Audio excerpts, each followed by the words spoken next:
ਸ੍ਰੀ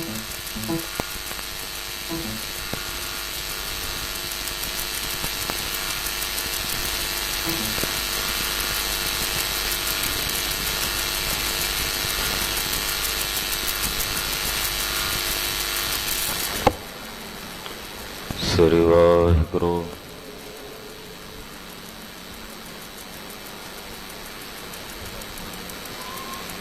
ਗੁਰੂ ਨਾਨਕ ਪਦ ਪੰਕਜ ਬੰਦਨ, ਪਦ ਪੰਕਜ ਬੰਦਨ, ਸਿਮਰੋ ਅੰਗਦ ਦੁਖ ਗੁਰ ਅਮਰਦਾਸ ਹਿਰਦੈ ਨਿਤ ਧਿਆਵੋ ਹਿਰਦੈ ਨਿਤ ਧਿਆਵੋ। ਸ਼੍ਰੀ ਗੁਰੂ ਰਾਮਦਾਸ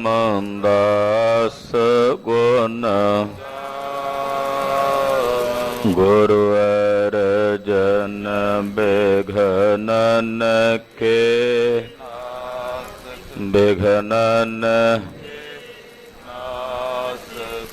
ਹਰ ਗੋਬਿੰਦ ਸ਼ੁਭ ਮਤ ਸ਼੍ਰੀ ਹਰਿ ਰਾਏ ਨਮੋ ਕਰ ਜੋਰੀ ਨਮੋ ਸ੍ਰੀ ਹਰਿ ਕ੍ਰਿਸ਼ਨ ਮਨਾਉ ਬਹੁ ਤੇਗ ਬਹਾਦਰ ਪਰਮ ਵਾਹਿਗੁਰੂ ਪਰਮ ਸ਼੍ਰੀ ਗੁਰੂ ਗੋਬਿੰਦ ਸਿੰਘ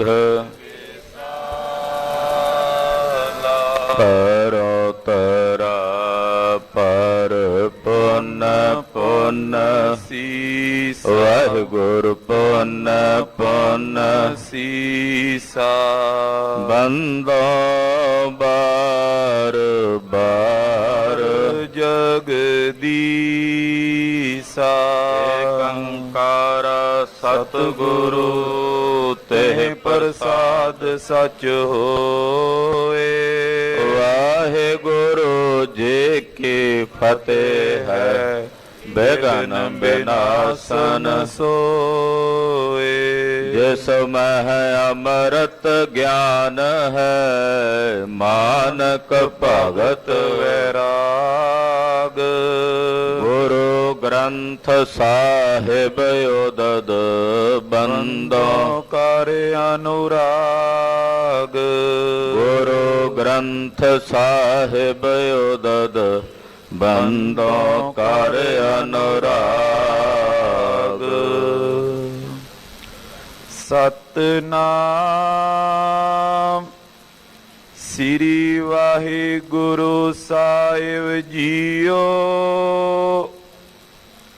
ਨਿਸ਼ਾਨੀ ਚੰਦ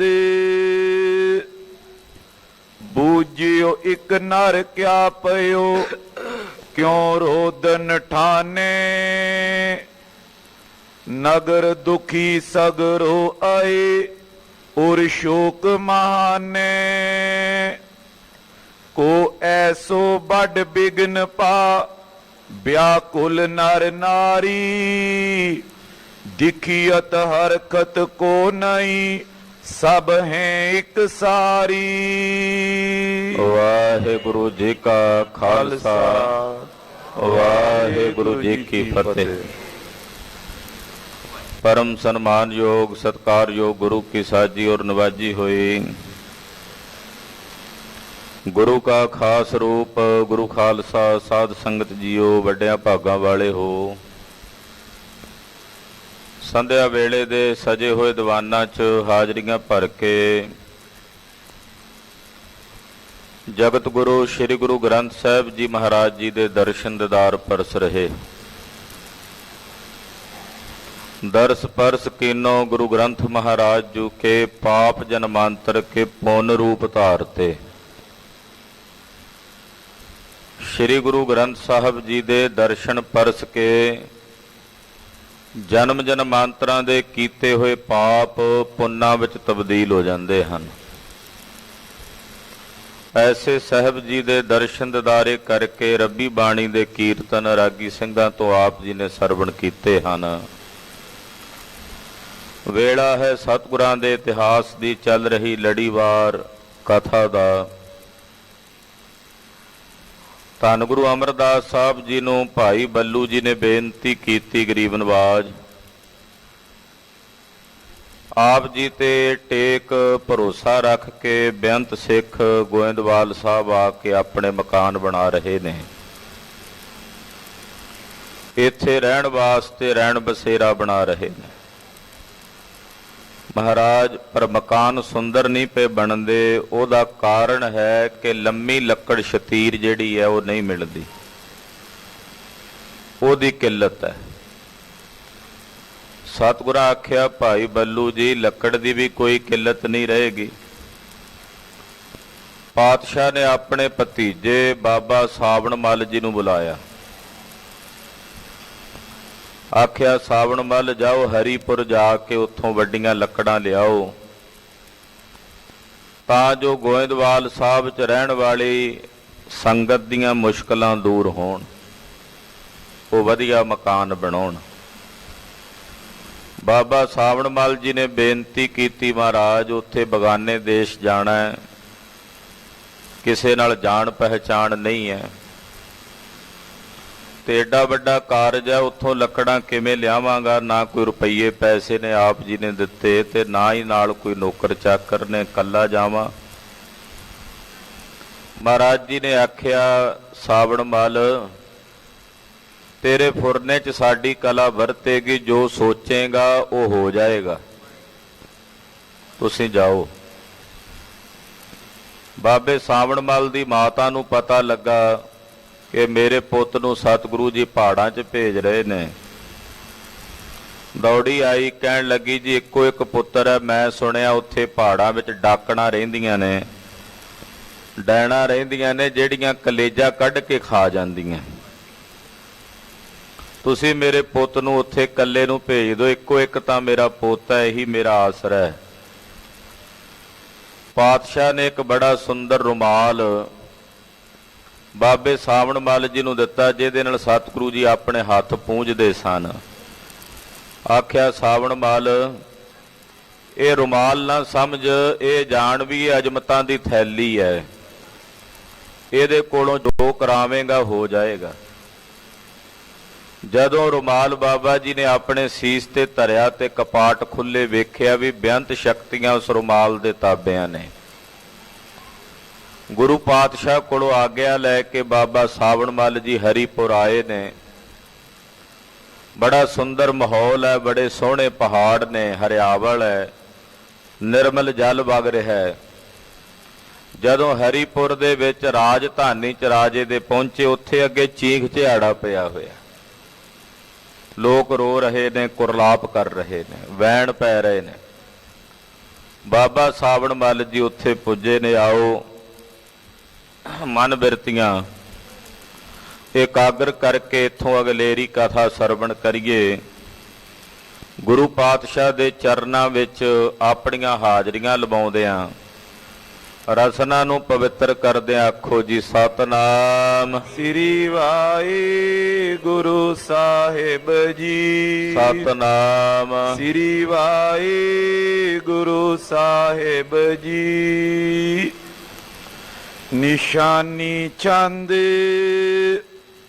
ਬੂਝਿਓ ਇੱਕ ਨਰ ਕਿਆ ਪਇਓ, ਕਿਉਂ ਰੋਦਨ ਠਾਨੇ। ਜਦੋਂ ਨਗਰ ਵਿੱਚ ਰੌਣਾ ਧੋਣਾ ਵੇਖਿਆ ਬਾਬਾ ਸਾਵਣ ਮੱਲ ਜੀ ਨੇ ਵੀ ਰੋ ਰਹੇ ਨੇ ਲੋਕ, ਵੈਣ ਪਾ ਰਹੇ ਨੇ, ਤਾਂ ਇੱਕ ਬੰਦੇ ਨੂੰ ਸੰਬੋਧਨ ਕਰਕੇ ਬਾਬਾ ਸਾਵਣ ਮੱਲ ਜੀ ਉਹਨੂੰ ਪੁੱਛਦੇ, ਕਹਿੰਦੇ ਸੱਜਣਾ ਵੀ ਕਿਉਂ ਰੋਈ ਜਾਂਦੇ ਨੇ ਸਾਰੇ ਨਗਰ ਦੇ ਵਿੱਚ?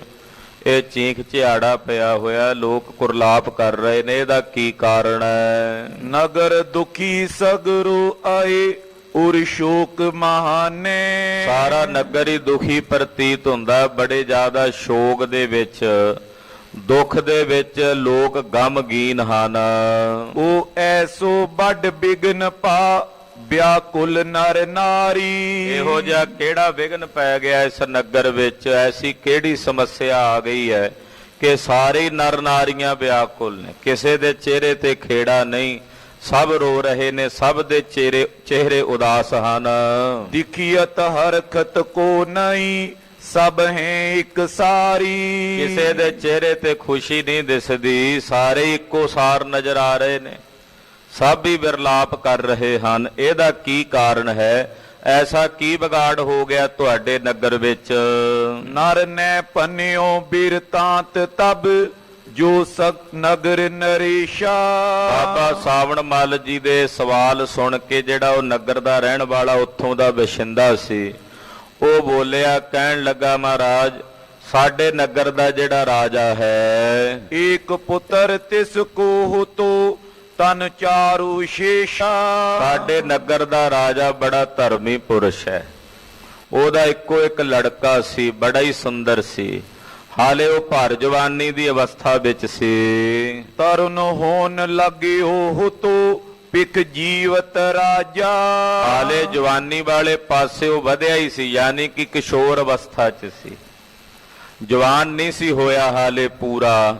ਤੇ ਅਚਾਨਕ ਹੀ ਪਰਮੇਸ਼ਰ ਦੀ ਖੇਡ ਇਹੋ ਜੀ ਵਰਤੀ ਹੈ ਕਿ ਉਸ ਬਾਲਕ ਨੂੰ ਵੇਖ ਕੇ ਰਾਜਾ ਜੀਵਦਾ ਸੀ, ਆਪਣੇ ਪੁੱਤਰ ਨੂੰ ਜਵਾਨ ਹੁੰਦਾ ਵੇਖ ਕੇ ਰਾਜਾ ਜੀਵਦਾ ਸੀ। ਪਟਰਾਨੀ ਕੋ ਪਰਮ ਪ੍ਰਿਯ, ਮ੍ਰਿਤਿਉ ਭੈ ਸੋ ਆਜਾ।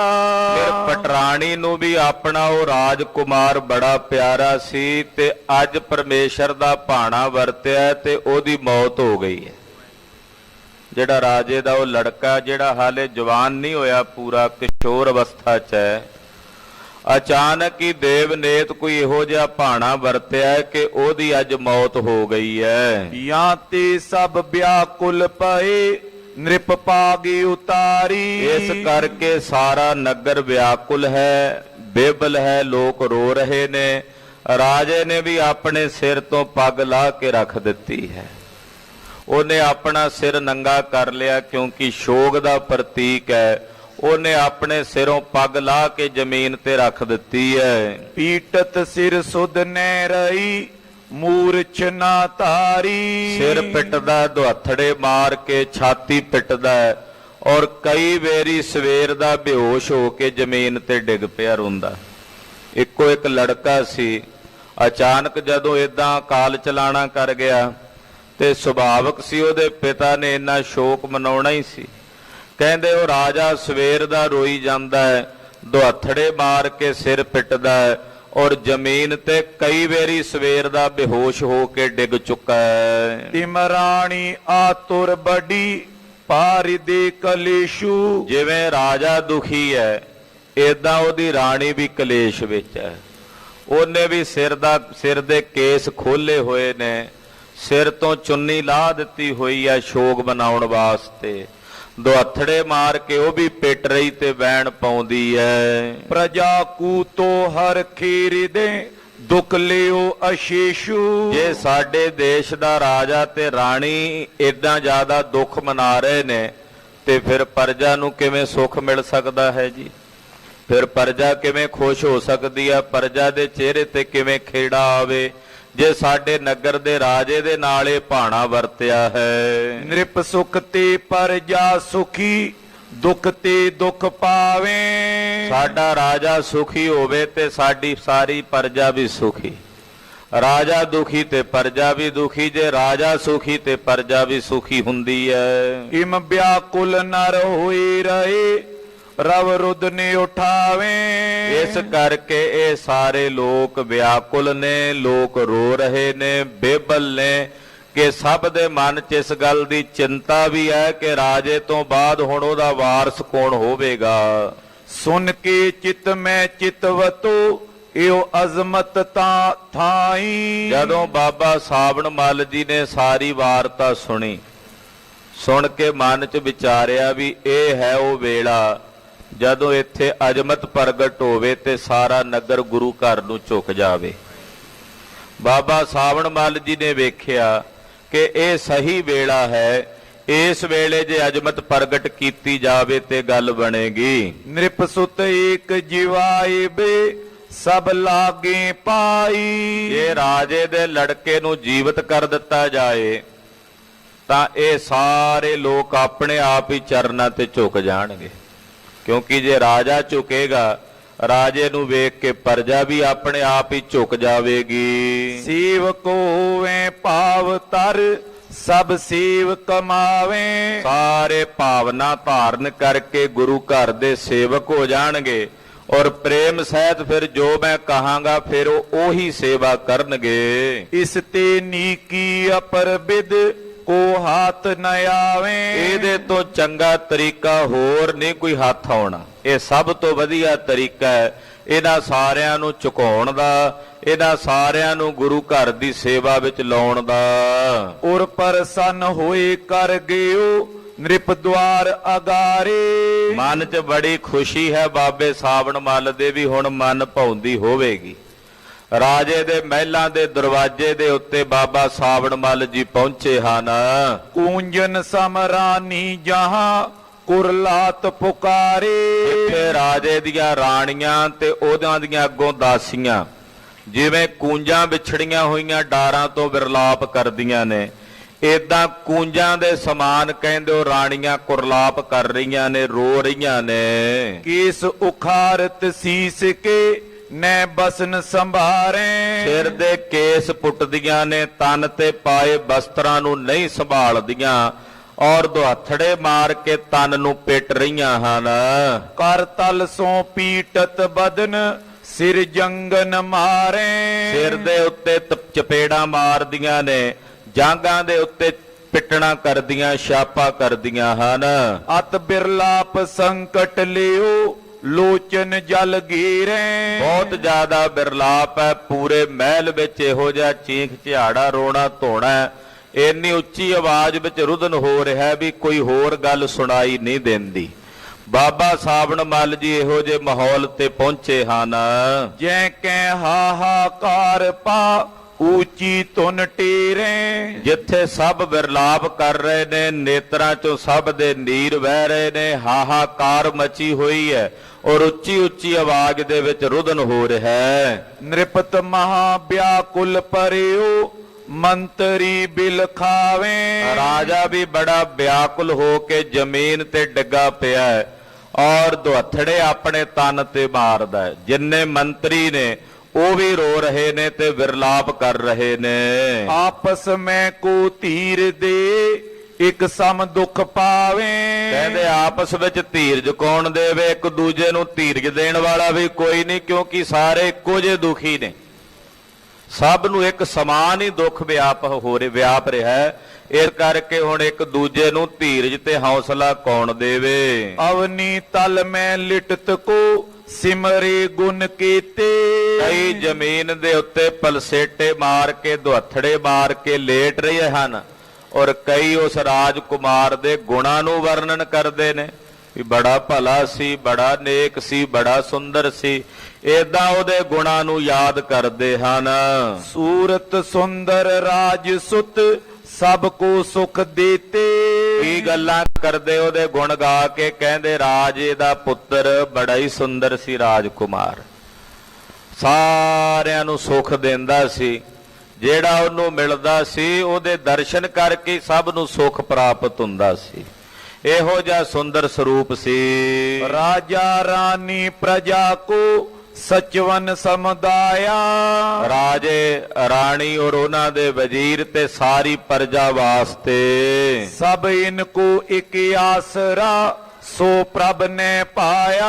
ਸਾਰਿਆਂ ਦਾ ਸਾਡਾ ਆਸਰਾ ਸੀ। ਰਾਜੇ ਤੋਂ ਬਾਅਦ ਉਸੇ ਨੇ ਰਾਜਗੱਦੀ ਤੇ ਬਹਿਣਾ ਸੀ।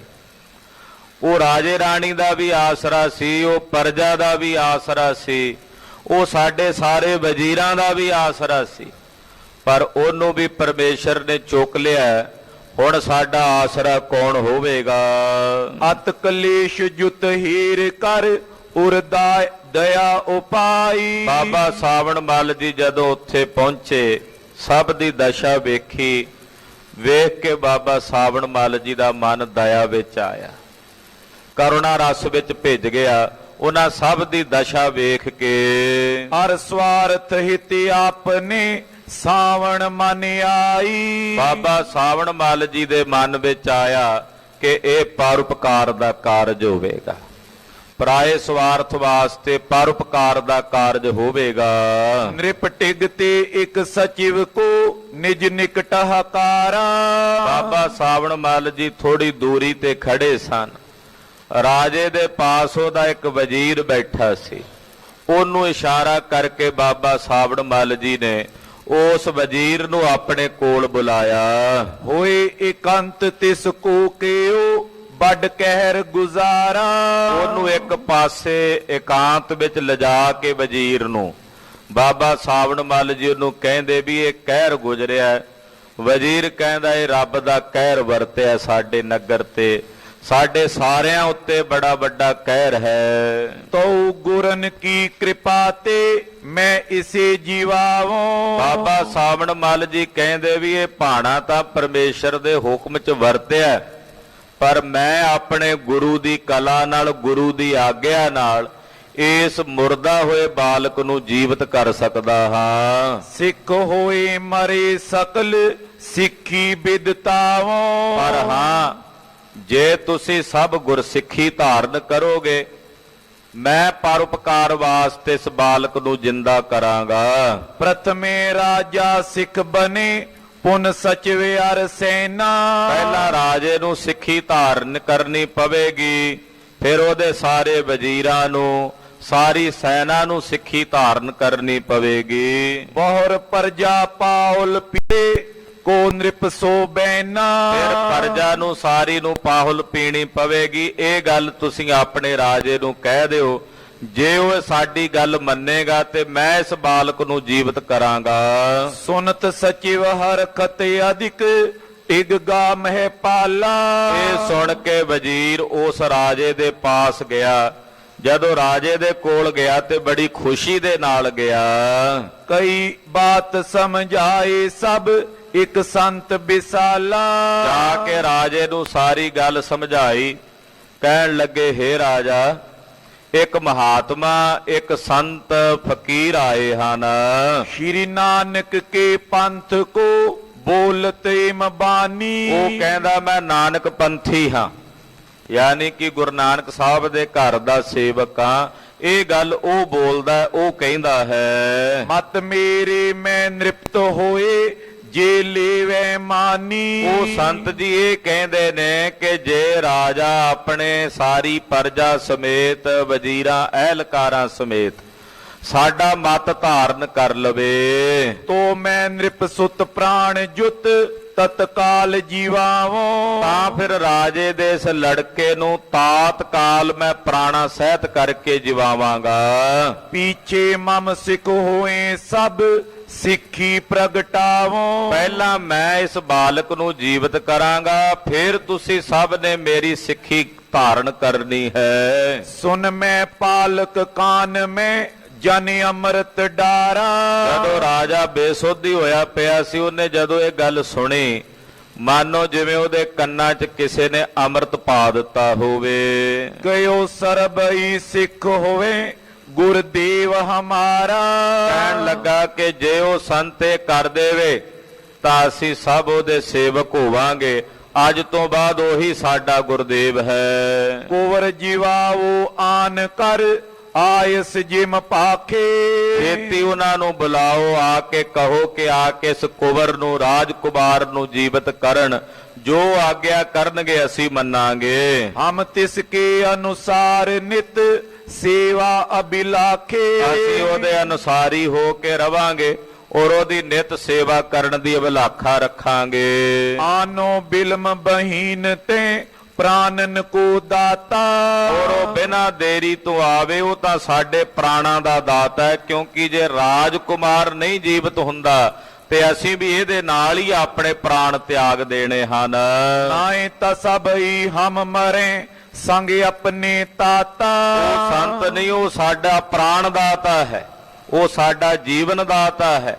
ਜੇ ਉਹ ਨਾ ਇਹ ਕਰ ਸਕਿਆ ਤੇ ਅਸੀਂ ਵੀ ਆਪਣਾ ਜੀਵਨ ਸਮਾਪਤ ਕਰਾਂਗੇ। ਦੌਰ ਸਚਿਵ ਸੰਗ ਲੈ ਗਇਓ ਨ੍ਰਿਪ ਸਾਥ ਮਿਲਾਇਓ। ਵਜ਼ੀਰ ਛੇਤੀ ਨਾਲ ਆਇਆ, ਬਾਬਾ ਸਾਵਣ ਮੱਲ ਜੀ ਨੂੰ ਨਾਲ ਲੈ ਕੇ ਰਾਜੇ ਨਾਲ ਮਿਲਾਇਆ। ਕਰੀ ਚਰਨ ਪਰ ਬੰਦਨਾ ਸਨਮਾਨ ਬਿਠਾਇਓ। ਰਾਜੇ ਨੇ ਬਾਬਾ ਸਾਵਣ ਮੱਲ ਜੀ ਦੇ ਚਰਨਾਂ ਤੇ ਬੰਦਨਾ ਕਰਕੇ ਸਨਮਾਨ ਕਰਕੇ ਉਹਨਾਂ ਨੂੰ ਬਿਠਾਇਆ। ਪ੍ਰਾਨ ਸਹਿਤ ਸੁਤ ਕੋ ਕਰੋ ਹਮ ਸਭ ਅਨੁਸਾਰੇ। ਬੇਨਤੀ ਕਰਕੇ ਕਹਿਣ ਲੱਗਾ, ਸੰਤ ਜੀ ਮੇਰੇ ਬਾਲਕ ਨੂੰ ਪ੍ਰਾਣਾ ਸਹਿਤ ਕਰੋ, ਅਸੀਂ ਸਭ ਤੁਹਾਡੇ ਅਨੁਸਾਰੀ ਹੋ ਕੇ ਚੱਲਾਂਗੇ। ਨਿਸਬਾ ਸੁਰ ਸੇਵਾ ਲਗੇ ਹਮ ਦਾਸ ਤੁਮਾਰੇ। ਰਾਤ ਦਿਨ ਤੁਹਾਡੀ ਸੇਵਾ ਵਿੱਚ ਲੱਗਾਂਗੇ, ਅਸੀਂ ਤੁਹਾਡੇ ਦਾਸ ਬਣ ਕੇ ਰਹਾਂਗੇ। ਸਾਵਣ ਮਲ ਨੇ ਕਹਿਓ ਤਬ ਲੈ ਮ੍ਰਿਤਕ ਸੋਇਆਵੋ। ਬਾਬਾ ਸਾਵਣ ਮੱਲ ਜੀ ਨੇ ਕਿਹਾ, ਉਸ ਬਾਲਕ ਨੂੰ ਲੈ ਕੇ ਆਵੋ। ਪੀਰ ਹਟਾਓ ਸਕਲਈ ਕਰ ਸ਼ਾਂਤ ਬਿਠਾਓ। ਔਰ ਇਹ ਜਿੰਨੀ ਭੀੜ ਹੈ ਹਟਾ ਕੇ ਪਾਸੇ ਕਰ ਦਿਓ ਤੇ ਸਭ ਨੂੰ ਕਹੋ ਸ਼ਾਂਤ ਹੋ ਕੇ ਬੈਠ ਜਾਣ। ਵਾਹਿਗੁਰੂ ਸਿਮਰਨ ਕਰੋ ਨੈ ਰੋਦਨ ਕੀਜੇ। ਸਭ ਨੂੰ ਕਹੋ ਕਿ ਵਾਹਿਗੁਰੂ ਦਾ ਜਾਪ ਜਪਣ ਸਾਰੇ, ਕਿਸੇ ਨੇ ਰੋਣਾ ਧੋਣਾ ਨਹੀਂ ਕਰਨਾ, ਰੁਦਨ ਨਹੀਂ ਕਰਨਾ। ਸਤਿਗੁਰ ਪਰ ਵਿਸ਼ਵਾਸ ਧਰ ਉਰ ਸਭ ਹਰ ਕੀਜੇ। ਔਰ ਗੁਰੂ ਤੇ ਯਕੀਨ ਰੱਖਣਾ, ਗੁਰੂ ਤੇ ਭਰੋਸਾ ਰੱਖਣਾ। ਸਤਿਗੁਰੂ ਸੱਚੇ ਪਾਤਸ਼ਾਹ ਜੀ ਮਹਾਰਾਜ ਆਪਣੀ ਕਲਾ ਵਰਤਾਉਣਗੇ, ਸਭ ਹਿਰਦੇ 'ਚ ਖੇੜਾ ਰੱਖੋ। ਨ੍ਰਿਪ ਸੁਤ ਮਿਰਤਕ ਉਠਾਏ ਕਰ ਆਨਿਓ ਤਤਕਾਲਾ। ਉਸੇ ਵੇਲੇ ਉਸ ਮੁਰਦਾ ਹੋਏ ਰਾਜਕੁਮਾਰ ਨੂੰ ਇਹ ਛੇਤੀ ਨਾਲ ਬਾਬਾ ਸਾਵਣ ਮੱਲ ਜੀ ਕੋਲ ਲਿਆਏ। ਸਾਵਣ ਕੇ ਆਗੇ ਤਰਿਓ ਬਿਸਮਾਏ ਬਿਸਾਲਾ। ਬਾਬਾ ਸਾਵਣ ਮੱਲ ਜੀ ਦੇ ਸਨਮੁਖ ਲਿਆ ਕੇ ਉਸ ਮੁਰਦੇ ਨੂੰ ਰੱਖ ਦਿੱਤਾ। ਬਾਬਾ ਜੀ ਵੇਖ ਰਹੇ ਹਨ, ਆਲੇ ਦੁਆਲੇ ਜਿਹੜੇ ਲੋਕ ਨੇ ਉਹ ਵੇਖ ਕੇ ਹੈਰਾਨ ਹੋ ਰਹੇ ਨੇ। ਵਸਤਰ ਉਘਾਰਿਓ ਬਦਨ ਤੇ ਜਲ ਬੋਹਰ ਮੰਗਾਇਓ। ਉਹਦੇ ਚਿਹਰੇ ਤੋਂ ਕੱਪੜਾ ਪਾਸੇ ਕੀਤਾ ਬਾਬਾ ਸਾਵਣ ਮੱਲ ਜੀ ਨੇ, ਫਿਰ ਜਲ ਮੰਗਵਾਇਆ। ਤਿਸ ਰੁਮਾਲ ਕੀ ਖੂੰਟ ਇੱਕ ਧੋਈ ਕਰ ਲਾਇਓ। ਸਤਿਗੁਰੂ ਜੀ ਦੇ ਪਾਵਨ ਹੱਥਾਂ ਵਾਲਾ ਜੋ ਪਵਿੱਤਰ ਰੁਮਾਲ ਸੀ ਬਾਬਾ ਸਾਵਣ ਮੱਲ ਜੀ ਦੇ ਪਾਸ, ਉਹਦਾ ਇੱਕ ਕੋਨਾ ਪਾਣੀ ਦੇ ਵਿੱਚ ਪਾ ਕੇ ਉਹਨੂੰ ਭਿਗੋਇਆ। ਸੋ ਜਲ ਜਬ ਮੁਖ ਮੈਂ ਪਰਿਓ ਸਤਨਾਮ ਬਖਾਨਾ। ਪਾਣੀ ਵਿੱਚ ਭੇ ਕੇ ਰੁਮਾਲ ਦਾ ਇੱਕ ਕੋਨਾ, ਉਹੀ ਜਲ ਉਹੀ ਪਾਣੀ ਜਦੋਂ ਉਸ ਮੁਰਦੇ ਬਾਲਕ ਦੇ ਮੁਖ ਦੇ ਵਿੱਚ ਬਾਬਾ ਸਾਵਣ ਮੱਲ ਜੀ ਨੇ ਪਾਇਆ, ਨਾਲ ਆਪਣੇ ਮੁਖ ਤੋਂ ਬਚਨ ਕਿਹਾ, ਸਤਨਾਮ ਸ੍ਰੀ ਵਾਹਿਗੁਰੂ। ਸੀਸ ਛੁਹਾਏ ਰੁਮਾਲ ਕੋ ਆਏ ਤਿਸ ਪ੍ਰਾਨਾ। ਉਹਦੇ ਮੂੰਹ ਵਿੱਚ ਉਸੇ ਰੁਮਾਲ ਨਾਲ ਉੱਤੋਂ ਨਿਚੋੜ ਕੇ ਜਲ ਪਾਇਆ। ਔਰ ਉਹ ਰੁਮਾਲ ਉਸ ਬਾਲਕ ਦੇ ਮਸਤਕ ਦੇ ਉੱਤੇ ਜਦੋਂ ਲਾ ਕੇ ਵਾਹਿਗੁਰੂ ਕਿਹਾ ਤਾਂ ਕਹਿੰਦੇ ਉਸੇ ਵਕਤ ਉਸ ਬਾਲਕ ਦੇ ਸਰੀਰ ਵਿੱਚ ਪ੍ਰਾਣ ਆ ਗਏ। ਸਤਿ ਸ੍ਰੀ ਅਕਾਲ। ਜਥਾ ਸੰਜੀਵਨ ਜਲ ਕਸੀ ਲਛਮਨ ਮੁਖ ਡਾਰੀ। ਕਹਿੰਦੇ ਜਿਵੇਂ ਸੰਜੀਵਨੀ ਬੂਟੀ ਸੀ ਨਾ ਮੂਰਛਤ ਹੋਏ ਲਛਮਣ ਜੀ, ਤਾਂ ਉਹ ਸੰਜੀਵਨੀ ਬੂਟੀ ਘਸ ਕੇ ਲਛਮਣ ਦੇ ਮੂੰਹ 'ਚ ਪਾਈ ਤੇ ਉਹ ਸੁਰਜੀਤ ਹੋ ਗਏ ਸਨ। ਕਹਿੰਦੇ ਇਸੇ ਤਰ੍ਹਾਂ ਦੀ ਕਲਾ ਇੱਥੇ ਵਰਤੀ ਹੈ। ਤਥਾ ਕੁਵਰ ਜੀਵ ਤੇ ਉਠਿਓ ਚੱਕ ਪਲਖ ਉਗਾਰੀ। ਉਹ ਰਾਜਕੁਮਾਰ ਜੀਵਤ ਹੋ ਕੇ ਉੱਠ ਕੇ ਬੈਠ ਗਿਆ, ਆਪਣੀਆਂ ਅੱਖਾਂ ਖੋਲੀਆਂ। ਰਾਜਾ ਮਿਲਿਓ ਪਸਾਰ ਪੁਜ ਰਾਨੀ ਮੁਖ ਚੂਮਾ। ਰਾਜਾ ਬਾਹਾਂ ਪਸਾਰ ਕੇ ਆਪਣੇ ਪੁੱਤਰ ਨੂੰ ਮਿਲਿਆ। ਰਾਣੀ ਆ ਕੇ ਆਪਣੇ ਪੁੱਤਰ ਦਾ ਮੱਥਾ ਚੁੰਮਦੀ ਹੈ। ਠਾਂਡੋ ਤਤ ਛਿਨ ਸੋ ਪਇਓ ਤਜ ਕਰ ਤਲ ਭੂਮਾ। ਜ਼ਮੀਨ ਛੱਡ ਕੇ ਉਹ ਬਾਲਕ ਜ਼ਮੀਨ ਤੇ ਉੱਠ ਕੇ ਖਲੋ ਗਿਆ। ਇਹੋ ਜੀ ਕਲਾ ਗੁਰੂ ਸਾਹਿਬ ਜੀ ਦੀ ਉੱਥੇ ਵਰਤ ਗਈ। ਸਵਈਆ ਚੰਦ ਪਇਓ ਆਨੰਦ ਬਿਲੰਦ ਸਬਨ ਕੇ ਮੰਗਲ ਗਾਵੇ ਅਨੇਕ ਪ੍ਰਕਾਰ। ਕਹਿੰਦੇ ਇੱਕਦਮ ਸਾਰੇ ਪਾਸੇ ਆਨੰਦ ਹੀ ਆਨੰਦ ਵਰਤ ਗਿਆ। ਸਭ ਮੰਗਲਾਚਾਰ ਗਾਇਨ ਕਰਨ ਲੱਗੇ ਹਨ, ਅਨੇਕ ਪ੍ਰਕਾਰ ਨਾਲ ਮੰਗਲ ਗਾਉਂਦੇ, ਖੁਸ਼ੀਆਂ ਪ੍ਰਗਟ ਕਰਦੇ। ਬੜ ਉਤਸਾਹ ਕਰਿਓ ਮੈਂ ਪਾਲਕ। ਔਰ ਜਿਹੜਾ ਰਾਜਾ ਸੀ ਹਰੀਪੁਰ ਦਾ, ਉਹਨੇ ਬੜਾ ਵੱਡਾ ਉਤਸਵ ਕੀਤਾ, ਬੜੀ ਵੱਡੀ ਭਾਰੀ ਖੁਸ਼ੀ ਮਨਾਈ। ਦੀਨਨ ਦੀਨਸ ਦਰਬ ਉਦਾਰ। ਬਹੁਤ ਸਾਰੇ ਦੀਨਾਂ, ਗਰੀਬਾਂ, ਕੰਗਲਿਆਂ ਨੂੰ ਧਨ ਵੰਡਿਆ। ਲਘੂ ਦੁੰਦਪ ਗਨ ਸੰਗ ਨਫੀਰਨ। ਛੋਟੇ ਨਗਾਰੇ ਜਿਹੜੇ ਸਨ ਉਹ ਬਾਹਰ ਦਰਵਾਜ਼ੇ ਦੇ ਉੱਤੇ ਵੱਜਣ ਲੱਗੇ, ਜੋ ਖੁਸ਼ੀ ਦਾ ਪ੍ਰਤੀਕ ਹੁੰਦੇ ਹਨ। ਉਹ ਛੋਟੇ ਨਗਾਰੇ ਵੱਜਦੇ ਨੇ, ਨਾਲ ਨਫੀਰੀਆਂ ਵੱਜਦੀਆਂ ਹਨ। ਬਾਜਨ ਲਾਗੇ ਦੁਰਗ ਸੁਦਵਾਰ। ਰਾਜੇ ਦੇ ਕਿਲੇ ਦੇ ਦਰਵਾਜ਼ੇ ਤੇ ਕਈ ਪ੍ਰਕਾਰ ਦੇ ਸਾਜ਼ ਵੱਜ ਰਹੇ ਨੇ, ਨਗਾਰੇ ਵੱਜ ਰਹੇ ਨੇ ਛੋਟੇ, ਨਫੀਰੀਆਂ ਸ਼ਹਿਨਾਈਆਂ ਵੱਜ ਰਹੀਆਂ ਹਨ। ਪਾਟ ਕਲਾਵਤ ਕਰਤ ਰਾਗ ਤੁਨ। ਬਹੁਤ ਸਾਰੇ ਭੱਟ ਕਲਾਵਤ ਉਹ ਆ ਕੇ ਕਈ ਪ੍ਰਕਾਰ ਦੇ ਰਾਗਾਂ ਦੀਆਂ ਧੁਨਾਂ ਦਾ ਆਲਾਪ ਕਰਕੇ ਗਵਈਏ ਗਾਉਂਦੇ ਹਨ। ਬਜੇ ਮਿਰਦੰਗ ਰਬਾਬ ਸਤਾਰ। ਅਨੇਕਾਂ ਮਿਰਦੰਗ ਵੱਜਦੇ ਨੇ, ਰਬਾਬਾਂ ਵੱਜਦੀਆਂ ਨੇ, ਸਤਾਰਾਂ ਵੱਜਦੀਆਂ ਨੇ। ਮਹਾ ਅਮੰਗਲ ਪ੍ਰਿਥਮ ਹੁਤੋ ਜੇ। ਜਿੱਥੇ ਪਹਿਲਾਂ ਇੱਕਦਮ ਸ਼ੋਕ ਦੀ ਲਹਿਰ ਦੌੜੀ ਹੋਈ ਸੀ, ਸਭ ਰੋ ਧੋ ਰਹੇ ਸਨ, ਵਿਰਲਾਪ ਕਰ ਰਹੇ ਸਨ, ਪਿੱਟਣਾ ਹੋ ਰਿਹਾ ਸੀ। ਤੈਂ ਤਬ ਮੰਗਲ ਰਚੀ ਵਿਸਾਲ। ਇਹਦੇ ਵੇਖਦਿਆਂ ਹੀ ਪਲਾਂ ਵਿੱਚ ਉੱਥੇ ਖੁਸ਼ੀਆਂ ਦੀ ਲਹਿਰ ਦੌੜ ਪਈ, ਇੱਕਦਮ ਖੁਸ਼ੀਆਂ ਦਾ ਸਾਜ਼ ਰਚਿਆ ਗਿਆ। ਰਾਜਾ ਰਾਣੀ ਸਚਿਵ ਸਹਿਤ ਸਭ। ਰਾਜਾ ਆਪਣੀ ਰਾਣੀ ਸਮੇਤ, ਆਪਣਿਆਂ ਵਜ਼ੀਰਾਂ ਸਮੇਤ। ਸਾਵਣ ਮਲ ਆਗੇ ਤਤਕਾਲ। ਇਹ ਸਭ ਬਾਬਾ ਸਾਵਣ ਮੱਲ ਜੀ ਦੇ ਸਨਮੁਖਾਨ ਖਲੋਤੇ ਹਨ। ਹੱਥ ਜੋੜ ਆਕੋਰ ਨਿਰਪੇ। ਹੱਥ ਜੋੜ ਕੇ ਬਾਬਾ ਸਾਵਣ ਮੱਲ ਜੀ ਦੇ ਚਰਨਾਂ ਤੇ ਅਨੇਕ ਪ੍ਰਕਾਰ ਦੀਆਂ ਸੁੰਦਰ ਭੇਟਾਵਾਂ ਅਰਪਣ ਕਰਕੇ ਬਾਬਾ ਸਾਵਣ ਮੱਲ ਜੀ ਨੂੰ ਮੱਥਾ ਟੇਕਣ ਲੱਗੇ। ਕਰ ਪੈਰਾਈ ਫੂਲਨ ਮਾਲ। ਔਰ ਬੜੇ ਸੋਹਣੇ ਫੁੱਲਾਂ ਦੀਆਂ ਮਲਾਵਾਂ ਲਿਆ ਕੇ ਉਹ ਬਾਬਾ ਸਾਵਣ ਮੱਲ ਜੀ ਦੇ ਗਲ ਵਿੱਚ ਪਾਉਂਦੇ ਹਨ। ਚਮਰ ਟੁਰਾਵੇਂ ਸੁਜਸ ਵਧਾਵੇਂ। ਜਿਹੜਾ ਚਵਰ ਰਾਜੇ ਦੇ ਸੀਸ ਤੇ ਝੁਲਦਾ ਸੀ ਨਾ, ਉਹ ਚਵਰ ਇਹਨਾਂ ਨੇ ਬਾਬੇ ਸਾਵਣ ਮੱਲ ਦੇ ਸੀਸ ਉੱਤੇ ਝੁਲਾਣਾ ਸ਼ੁਰੂ ਕਰ ਦਿੱਤਾ, ਔਰ ਇਹਦਾ ਸੁਜਸ ਕਰਦੇ ਦੀ ਵਡਿਆਈ ਕਰਦੇ ਹਨ। ਸੀਸ ਨਿਵਾਵੇਂ ਧਰ ਪਦ ਪਾਲ। ਔਰ ਜ਼ਮੀਨ ਤੇ ਮੱਥਾ ਧਰ ਕੇ ਬੜੇ ਅਦਬ ਨਾਲ ਇਹਨੂੰ ਸੀਸ ਨਵਾਉਂਦੇ, ਸੀਸ ਝੁਕਾ ਕੇ ਬਾਬੇ ਸਾਵਣ ਮੱਲ ਜੀ ਨੂੰ ਮੱਥਾ ਟੇਕਦੇ। ਸਿਵਕਾ ਪਰ ਚੜਾਏ ਤੈਂ ਲਿਆਏ। ਔਰ ਪਾਲਕੀ ਦੇ ਵਿੱਚ ਬਾਬਾ ਸਾਵਣ ਮੱਲ ਜੀ ਨੂੰ ਸਵਾਰ ਕਰਕੇ ਸੁੰਦਰ ਮੰਦਰ ਅੰਦਰ ਥਾਨ। ਆਪਣੇ ਮਹਿਲਾਂ 'ਚ ਜਿਹੜੀ ਸਭ ਤੋਂ ਖਾਸ ਜਗ੍ਹਾ ਸੀ, ਉਸ ਖਾਸ ਜਗ੍ਹਾ ਦੇ ਉੱਤੇ ਜਾ ਕੇ ਬਾਬਾ ਸਾਵਣ ਮੱਲ ਜੀ ਦਾ ਉਤਾਰਾ ਕਰਵਾਇਆ। ਸਾਦਰ ਡੇਰੇ ਕੋ ਕਰਵਾਇਓ। ਬੜੇ ਸਤਕਾਰ ਨਾਲ, ਬੜੇ ਅਦਬ ਨਾਲ ਬਾਬਾ ਸਾਵਣ ਮੱਲ ਜੀ ਦਾ ਡੇਰਾ ਕਰਵਾਇਆ। ਖਾਨ ਪਾਨ ਸਭ ਦੀਨ ਸਿਆਨ। ਕਈ ਪ੍ਰਕਾਰ ਦੇ ਖਾਨ ਪਾਨ ਦੇ ਭੋਜਨ ਤਿਆਰ ਹੋਏ। ਬਾਬਾ ਸਾਵਣ ਮੱਲ ਜੀ ਦੇ ਸਨਮੁਖ ਰਾਜਾ ਆਪ ਆਪਣੇ ਹੱਥੀਂ ਸੇਵਾ ਕਰਕੇ ਖਾਨ ਪਾਨ ਕਰਵਾ ਰਿਹਾ ਹੈ। ਬਹੁਤ ਮੂਲ ਕੋ ਪਲੰਗ ਡਸਾਇਓ। ਜਿਹੜੇ ਪਲੰਗੇ ਤੇ ਬਾਬਾ ਸਾਵਣ ਜੀ ਮੱਲ ਜੀ ਬੈਠੇ ਨੇ, ਉਹ ਪਲੰਗਾ ਬੜਾ ਬਹੁ ਮੁੱਲਾ ਹੈ। ਰਾਜੇ ਦਾ ਖਾਸ ਪਲੰਗਾ ਹੈ, ਜਿਹਦੇ ਹਾਥੀ ਦੇ ਦੰਦ ਦੇ ਪਾਵੇ ਬਣੇ ਹੋਏ। ਉਸ ਪਲੰਗੇ ਉੱਤੇ ਬਾਬਾ ਸਾਵਣ ਮੱਲ ਜੀ ਨੂੰ ਬਿਠਾਇਆ ਹੈ। ਆਏ ਸਬਨ ਨੇ ਬੰਧਨ ਠਾਨ। ਸਭ ਆਏ, ਸਭ ਨੇ ਆ ਕੇ ਬਾਬਾ ਸਾਵਣ ਮੱਲ ਜੀ ਨੂੰ ਬੰਦਨਾ ਕੀਤੀ, ਮੱਥਾ ਟੇਕਿਆ। ਜ਼ਰੀਦਾਰ ਗੁੰਫੇ ਜਿਸ ਲਟਕਤ। ਇਹਦੇ ਇਹੋ ਜਿਹਾ ਸੁੰਦਰ ਪਲੰਗਾ ਜਿਹਦੇ ਤੇ ਵਿਛੋਣਾ ਵਿਛਿਆ, ਜਰੀਦਾਰ ਗੁੰਫੇ ਉਹਨੂੰ ਲਟਕਦੇ ਦਿਸਦੇ ਹਨ। ਉਪਰ ਰੁਚਿਰ ਚੰਦੋਆ ਤਾਨ। ਕਹਿੰਦੇ ਕਿਉਂਕਿ ਰਾਜਿਆਂ ਦੇ ਸਿਰਾਂ ਦੇ ਉੱਤੇ ਚੰਦੋਏ ਲੱਗਦੇ ਸਨ। ਰਾਜੇ ਦੇ ਸੀਸ ਉੱਤੇ ਜਿਹੜਾ ਚੰਦੋਆ ਤਣਦਾ ਸੀ, ਉਹ ਇਹਨਾਂ ਨੇ ਬਾਬਾ ਸਾਵਣ ਮੱਲ ਦੇ ਸੀਸ ਤੇ ਤਾਣਿਆ, ਔਰ ਬੜੇ ਅਦਬ ਨਾਲ ਪਲੰਗੇ ਤੇ ਬਿਠਾਇਆ। ਗੁਰ ਸਮਰੱਥ ਮਹਾ ਸਭ ਰੀਤਨ। ਕਹਿੰਦੇ ਇਹਨਾਂ ਨੇ ਬਾਬੇ ਸਾਵਣ ਮੱਲ ਨੂੰ ਹੀ ਆਪਣਾ ਗੁਰੂ ਮੰਨ ਲਿਆ। ਇੱਥੇ ਆ ਕੇ ਫਿਰ ਭਰਮ ਚ ਪੈ ਗਏ ਸਨ ਬਾਬਾ ਸਾਵਣ ਮੱਲ ਜੀ। ਬਾਅਦ ਚ ਗੁਰਦੇਵ ਨੇ ਸਦਬੁੱਧੀ ਬਖਸ਼ ਦਿੱਤੀ ਸੀ। ਤੋਂ 22 ਮੰਜੀਆਂ ਚ ਇੱਕ ਮੰਜੀ ਇਹਨਾਂ ਨੂੰ ਮਹਾਰਾਜ ਜੀ ਨੇ ਬਖਸ਼ੀ ਬਾਅਦ ਵਿੱਚ, ਜਦੋਂ ਬਿਲਕੁਲ ਹਿਰਦਾ ਸ਼ੁੱਧ ਹੋ ਗਿਆ। ਪਰ ਪਹਿਲਾਂ ਭਰਮ ਗਏ, ਕਿਉਂਕਿ ਵਡਿਆਈ ਬੰਦੇ ਨੂੰ ਪ੍ਰਭਾ ਦਿੰਦੀ ਹੈ।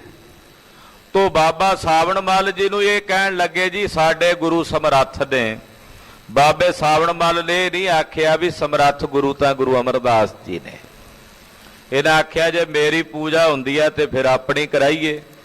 ਸਤਿਗੁਰੂ ਜੀ ਦੇ ਘਰ ਦੀ ਮਹਿਮਾ ਨਹੀਂ ਉਹਨਾਂ ਲੋਕਾਂ ਨੂੰ ਦੱਸੀ। ਤੋ ਬਾਬਾ ਸਾਵਣ ਮੱਲ ਜੀ ਨੂੰ ਉਹ ਸਮਰੱਥ ਗੁਰੂ ਕਹਿ ਕੇ ਸੰਬੋਧਨ ਕਰਨ ਲੱਗੇ। ਨਿਰਪਸੁਤ ਮ੍ਰਿਤਿਉ ਕੋ ਦੀਨ ਜਿਵਾਏ। ਕਹਿੰਦੇ ਧੰਨ ਹਨ ਬਾਬਾ ਸਾਵਣ ਮੱਲ ਜੀ, ਜਿਨ੍ਹਾਂ ਨੇ ਰਾਜੇ ਦੇ ਲੜਕੇ ਨੂੰ ਮੁਰਦੇ ਨੂੰ ਜਿਉਂਦਾ ਕਰ ਦਿੱਤਾ ਹੈ। ਕਿਤਕ ਦਿਵਸ ਮੈਂ ਨਿਰਪ ਸਿੱਖ ਹੋਇਓ। ਕੁਝ ਦਿਨਾਂ ਵਿੱਚ ਹੀ ਉਹ ਰਾਜਾ ਜਿਹੜਾ ਸੀ ਉਹ ਬਾਬਾ ਸਾਵਣ ਮੱਲ ਜੀ ਦਾ ਸਿੱਖ ਬਣ ਗਿਆ। ਉਨ ਸਭ ਸਿੱਖੀ ਕੇ ਮਗ ਆਏ। ਬਾਕੀ ਜਿੰਨੇ ਸਨ ਉਹ ਵੀ ਸਾਰੇ ਬਾਬੇ ਸਾਵਣ ਮੱਲ ਦੇ ਸੇਵਕ ਬਣ ਗਏ। ਵਾਹਿਗੁਰੂ ਸਿਮਰੇ ਸੁਖ ਪਾਵੇ। ਬਾਬਾ ਸਾਵਣ ਮੱਲ ਜੀ ਉਹਨਾਂ ਨੂੰ ਨਾਮ ਵਾਹਿਗੁਰੂ ਦਾ ਜਾਪ ਹੀ ਜਪਾਉਂਦੇ। ਕਹਿੰਦੇ ਇਹੀ ਕਿ ਭਾਈ ਵਾਹਿਗੁਰੂ ਦਾ ਜਾਪ ਜਪੋ, ਨਾਮ ਦੀ ਆਰਾਧਨਾ ਕਰੋ। ਚਿਤ ਇੱਛਾ ਕਹਿ ਦੇਤ ਪੁਜਾਏ। ਜੇ ਕਿਸੇ ਦੀ ਕੋਈ ਮਨ ਦੀ ਕਾਮਨਾ ਇੱਛਾ ਹੈ, ਉਹ ਬਾਬਾ ਸਾਵਣ ਮੱਲ ਜੀ ਕਹਿੰਦੇ ਇਸ ਨਾਮ ਦੇ ਵਿੱਚੋਂ ਤੁਹਾਡੀ ਉਹ ਮਨ ਦੀ ਕਾਮਨਾ ਪੂਰੀ ਹੋਵੇਗੀ। ਫਿਰ ਆਪਣੇ ਰੁਮਾਲ ਦੁਆਰਾ ਹੀ, ਜਿਹੜਾ ਰੁਮਾਲ ਗੁਰੂ ਪਾਤਸ਼ਾਹ ਨੇ ਬਖਸ਼ਿਆ, ਉਹਦੇ ਨਾਲ ਹੀ ਸਭ ਦੀਆਂ ਕਾਮਨਾਵਾਂ ਪੂਰੀਆਂ ਕਰਨ ਲੱਗੇ। ਪੁਨ ਸਾਵਣ ਮਲ ਨਿਰਪ ਸੰਗ ਭਾਖਿਓ। ਜਦੋਂ ਕੁਝ ਦਿਨ ਬੀਤ ਗਏ ਤੇ ਬਾਬਾ ਸਾਵਣ ਮੱਲ ਜੀ ਰਾਜੇ ਹਰੀਪੁਰ ਨੂੰ ਕਹਿਣ ਲੱਗੇ, ਹਮਰੇ ਸਦਨ ਵਿਪਾਸਾ ਤੀਰ। ਕਹਿਣ ਲੱਗੇ ਰਾਜਾ, ਸਾਡਾ ਜਿਹੜਾ ਘਰ ਹੈ, ਸਾਡਾ ਜਿਹੜਾ ਨਗਰ ਹੈ, ਉਹ ਬਿਆਸ ਦਰਿਆ ਦੇ ਕੰਢੇ ਉੱਤੇ ਵਸਿਆ ਹੋਇਆ ਹੈ। ਚਾਹਦਾਰ ਦੀ ਰਗ ਕੀ ਤੈਠਾਂ। ਔਰ ਉੱਥੇ ਸਾਨੂੰ ਲੰਮੀਆਂ ਲੱਕੜਾਂ ਚਾਹੀਦੀਆਂ ਨੇ ਸ਼ਤੀਰਾਂ ਵਾਸਤੇ। ਮਕਾਨ ਛੱਤੇ ਜਾ ਰਹੇ ਨੇ, ਨਵਾਂ ਨਗਰ ਵਸਿਆ ਹੈ ਬਿਆਸ ਦਰਿਆ ਦੇ ਕੰਢੇ ਉੱਤੇ। ਇਹ ਬਿਆਸ ਦਰਿਆ ਕੁੱਲੂ ਤੋਂ ਉੱਪਰੋਂ ਵਗਦਾ ਹੈ ਪਹਾੜਾਂ ਚੋਂ। ਤਕਰੀਬਨ 2-250 ਕਿਲੋਮੀਟਰ ਦਾ ਪੰਧ ਹਿਮਾਚਲ ਚੋਂ ਕੱਟਦਾ ਔਰ ਇੰਨਾ ਹੀ ਤਕਰੀਬਨ 250-200 ਦੇ ਨੇੜੇ ਜਿਹੜਾ ਪੰਧ ਹੈ, ਫਿਰ ਇਹ ਪੰਜਾਬ ਚੋਂ ਨਿਕਲ ਕੇ ਅਰਬ ਸਾਗਰ ਵਿੱਚ ਜਾ ਪੈਂਦਾ ਹੈ। ਇਹਦਾ ਕੁੱਲ ਲੰਬਾਈ 470 ਕਿਲੋਮੀਟਰ ਤੋਂ ਵਧੇਰੀ ਹੈ। ਕਹਿਣ ਲੱਗੇ ਜੀ, ਬਿਆਸ ਦਰਿਆ ਦੇ ਕੰਢੇ ਉੱਤੇ ਸਾਡਾ ਨਗਰ ਹੈ ਗੋਇੰਦਵਾਲ ਸਾਹਿਬ। ਉੱਥੇ ਸਾਡੇ ਸੁੰਦਰ ਮਕਾਨ ਬਣ ਰਹੇ ਹਨ। ਬੇਅੰਤ ਸੰਗਤਾਂ ਆ ਕੇ ਉੱਥੇ ਰਹਿੰਦੀਆਂ ਹਨ। ਉੱਥੇ ਲੰਮੀਆਂ ਲੱਕੜਾਂ ਚਾਹੀਦੀਆਂ ਨੇ ਮਕਾਨਾਂ ਦੇ ਛੱਤ ਪਾਉਣ ਵਾਸਤੇ। ਉਹਦੀ ਕਮੀ ਹੈ ਤੇ ਉਹ ਤੇਰੇ ਕੋਲ ਅਸੀਂ ਲੈਣ ਆਏ ਹਾਂ। ਇਕੱਠਾ ਕਰੋ ਵਿਸਾਲ ਸ਼ਤੀਰ। ਇੱਕ ਥਾਂ ਤੇ ਲੰਮੇ ਲੰਮੇ ਸ਼ਤੀਰ ਚਾਹੀਦੇ ਨੇ। ਤੁਹਾਡੇ ਇੱਥੇ ਲੰਮੀਆਂ ਲੱਕੜਾਂ ਨੇ ਚੀਲ ਦੀਆਂ, ਉਹ ਲੱਕੜਾਂ ਕੱਟ ਕੇ ਉਹਨਾਂ ਦੀਆਂ ਵੱਡੀਆਂ ਪੋਰੀਆਂ ਸ਼ਤੀਰਾਂ ਦੀਆਂ ਉਹ ਇੱਕ ਜਗ੍ਹਾ ਤੇ ਇਕੱਠੀਆਂ ਕਰੋ। ਬੇੜੇ ਬੰਦੋ ਕਾਸ਼ਟ ਗਨ ਕੇ। ਔਰ ਉਹਦੇ ਬੇੜੇ ਬੰਨ ਕੇ ਤਿਆਰ ਕਰੋ। ਉਹਨਾਂ ਲੱਕੜਾਂ ਦੀਆਂ ਸ਼ਤੀਰਾਂ ਦੇ ਬੇੜੇ ਬੰਨ ਕੇ ਵੱਡੇ ਵੱਡੇ ਬੇੜੇ ਤਿਆਰ ਕਰ ਦਿਓ। ਦ੍ਰਿੜ ਕਰ ਬੀਚ ਡਾਰੀਏ ਨੀਰ। ਉਹਨਾਂ ਨੂੰ ਰੱਸਿਆਂ ਨਾਲ ਬੰਨ ਕੇ ਬਿਆਸ ਦਰਿਆ ਵਗਦਾ ਹੈ, ਉਹਦੇ ਵਿੱਚ ਪਾਣੀ ਦੇ ਵਿੱਚ ਉਹ ਬੇੜੇ ਪਾ ਦਿਓ ਲੱਕੜਾਂ ਦੇ। ਤਰਨਹਾਰ ਨਰ ਸੰਗ ਸਿਧਾਵੇ। ਤੇ ਉਹਨਾਂ ਬੇੜਿਆਂ ਦੇ ਨਾਲ ਜਿਹੜੇ ਤਰਾਕੂ ਨੇ, ਤਰਨਾ ਜਾਣਦੇ ਨੇ, ਉਹਨਾਂ ਨੂੰ ਬੰਦਿਆਂ ਨੂੰ ਨਾਲ ਭੇਜ ਦਿਓ, ਕਿਉਂਕਿ ਉਹ ਬੇੜੇ ਲੈ ਕੇ ਜਾਣੇ ਨੇ ਗੋਇੰਦਵਾਲ ਸਾਹਿਬ ਤੱਕ। ਉੱਥੇ ਤੱਕ ਉਹ ਬੇੜੇ ਜਾਣਗੇ, ਇਸ ਕਰਕੇ ਤੁਸੀਂ ਨਾਲ ਕੁਝ ਤਰਾਕੂ ਭੇਜ ਦਿਓ। ਸਨੇ ਸਨੇ ਤਰ ਪਾਏ ਬਹੀਰ। ਸਹਿਜੇ ਸਹਿਜੇ ਉਹਨੇ ਬੇੜਿਆਂ ਨੂੰ ਨਾਲ ਲਿਜਾ ਕੇ ਬਹੀਰ ਪਾਉਂਦਿਆਂ ਰਸਤੇ 'ਚ ਪੜਾ ਕਰਦਿਆਂ ਉਹ ਗੋਇੰਦਵਾਲ ਸਾਹਿਬ ਤੱਕ ਪਹੁੰਚ ਜਾਣਗੇ। ਗੋਇੰਦਵਾਲ ਨਗਰ ਤਟ ਉੱਪਰ।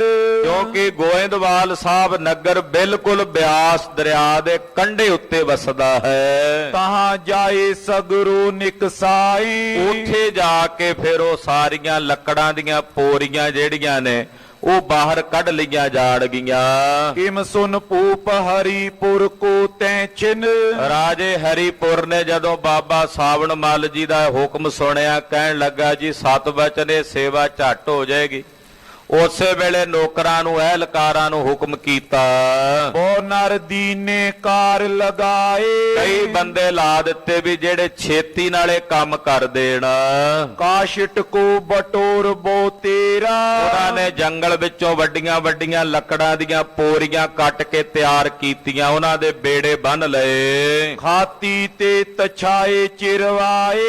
ਔਰ ਉਹਨਾਂ ਨੂੰ ਚੰਗੀ ਤਰ੍ਹਾਂ ਛਾਂਗ ਕੇ ਪੋਰੀਆਂ ਦਾ ਸਾਈਜ਼ ਸਹੀ ਕਰਕੇ ਤੀਰਾਂ ਵਾਂਗੂ, ਖਾਤੀ ਕਹਿੰਦੇ ਨੇ ਤਰਖਾਣਾ ਨੂੰ, ਉਹਨਾਂ ਦੇ ਕੋਲੋਂ ਕਰਵਾ ਕੇ ਸਾਰੇ ਬੇੜੇ ਤਿਆਰ।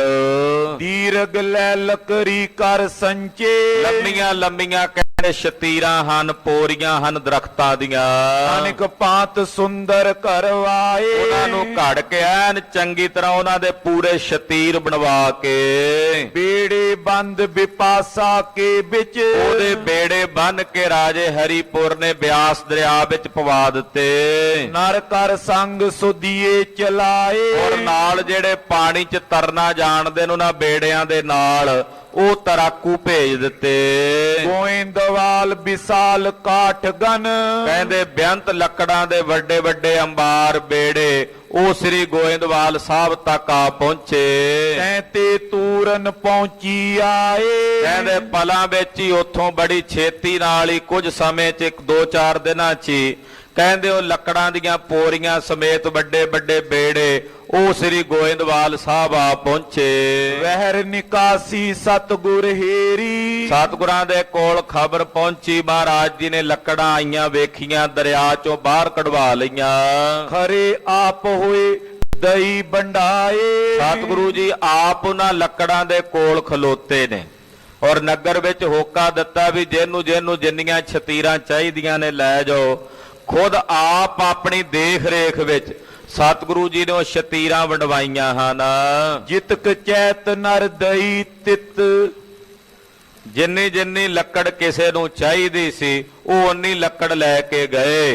ਕੀਰਤਨ ਲੈ ਸਭ ਗਏ ਆਪਣੀ ਥਾਈ, ਕਹਿੰਦੇ ਆਪੋ ਆਪਣੇ ਘਰਾਂ ਦੇ ਵਿੱਚ ਲੈ ਕੇ ਗਏ ਤੇ ਮਕਾਨ ਬਣਾਉਣ ਲੱਗੇ। ਨਿਚ ਕੁਡੰਬ ਕੇ ਮਾਨਵ ਜੇਈ, ਔਰ ਜਿੰਨੇ ਮਹਾਰਾਜ ਜੀ ਦੇ ਪਰਿਵਾਰ ਦੇ ਵੀ ਬਾਸਰ ਕੇ ਪਿੰਡ ਚੋਂ ਬਹੁਤ ਰਿਸ਼ਤੇਦਾਰ ਆ ਬੈਠੇ ਸਨ। ਵਿਪਰ ਬ੍ਰਿੰਦ ਕੋ ਬਾਟ ਸੁਦੀਨ, ਕਹਿੰਦੇ ਸਾਰਿਆਂ ਨੂੰ ਵੰਡ ਦਿੱਤੇ। ਬਹੁਤ ਸਾਰੇ ਬ੍ਰਾਹਮਣ ਵੀ ਆ ਕੇ ਵਸਣ ਲੱਗੇ ਗੋਇੰਦਵਾਲ ਸਾਹਿਬ ਚ, ਚਾਰਾਂ ਵਰਣਾਂ ਦੇ ਲੋਕ। ਸਭ ਨੂੰ ਕਹਿੰਦੇ ਜਿੰਨੀ ਲੱਕੜ ਚਾਹੀਦੀ ਸੀ ਵੰਡ ਦਿੱਤੀ। 22 ਜਾਤ ਜੋ ਖੱਤਰੀ ਕੁਲ ਕੀ, ਖਾਲਸਾ ਜੀ ਖੱਤਰੀਆਂ ਦੇ 22 ਗੋਤਰ ਹਨ। ਉਹ 22 ਗੋਤਰਾਂ ਦੇ ਲੋਕ ਸਭ ਉੱਥੇ ਆ ਪਹੁੰਚੇ ਹਨ। ਗੋਇੰਦਵਾਲ ਬਾਸ ਕਰ ਕੀਨ, ਸ੍ਰੀ ਗੋਇੰਦਵਾਲ ਸਾਹਿਬ ਆ ਕੇ ਉਹਨਾਂ ਨੇ ਆਪਣਾ ਨਿਵਾਸ ਕੀਤਾ ਹੈ। ਹਰ ਬਰਾਦਰੀ ਹਰ ਜਾਤੀ ਦੇ ਲੋਕ ਆ ਕੇ ਵਸ ਰਹੇ ਨੇ। ਸਰਬ ਜਾਤ ਸਿੱਖ ਸਦਨ ਕਰੇ ਤੈ, ਕਹਿੰਦੇ ਕਈ ਲੁਹਾਰ ਕਈ ਤਰਖਾਣ ਏਦਾਂ ਕਈ ਬਰਾਦਰੀਆਂ ਦੇ ਲੋਕ ਗੁਰੂ ਸਾਹਿਬ ਜੀ ਦੀ ਸਿੱਖੀ ਧਾਰਨ ਕਰਕੇ ਸ੍ਰੀ ਗੋਇੰਦਵਾਲ ਸਾਹਿਬ ਆ ਕੇ ਵਸ ਰਹੇ ਹਨ। ਤਿਨ ਕਾਸ਼ਟ ਲੈ ਨਿਜ ਘਰ ਕੀਨ, ਸਭ ਨੂੰ ਲੱਕੜ ਮਿਲੀ ਆ ਜਿਹਨੂੰ ਜਿੰਨੀ ਚਾਹੀਦੀ ਸੀ।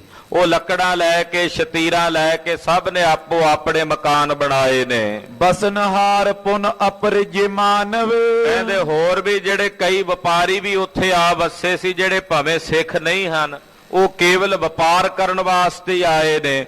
ਉਹਨਾਂ ਨੂੰ ਵੀ ਲੱਕੜਾਂ ਦਿੱਤੀਆਂ ਗਈਆਂ। ਬਾਚਿਤ ਦੀਨਸ ਗੁਰੂ ਪ੍ਰਬੀਨ, ਸਤਿਗੁਰੂ ਜੀ ਨੇ ਜਿਸ ਨੇ ਜੋ ਮੰਗਿਆ। ਕਈ ਮੁਸਲਮਾਨ ਵੀ ਆ ਕੇ ਰਹਿਣ ਲੱਗ ਪਏ ਸੀ ਉੱਥੇ ਸ਼ੇਖਾਂ ਦੇ ਘਰ, ਕਿਉਂਕਿ ਗੋਇੰਦਵਾਲ ਸਾਹਿਬ ਇੱਥੇ ਪੱਤਣ ਸੀ ਲਾਹੌਰ ਤੇ ਦਿੱਲੀ ਨੂੰ ਜਾਣ ਦਾ, ਤੋਂ ਮੇਨ ਲਾਂਘਾ ਹੋਣ ਕਰਕੇ ਕਈ ਸ਼ੇਖ ਇੱਥੇ ਆ ਵਸੇ ਸਨ।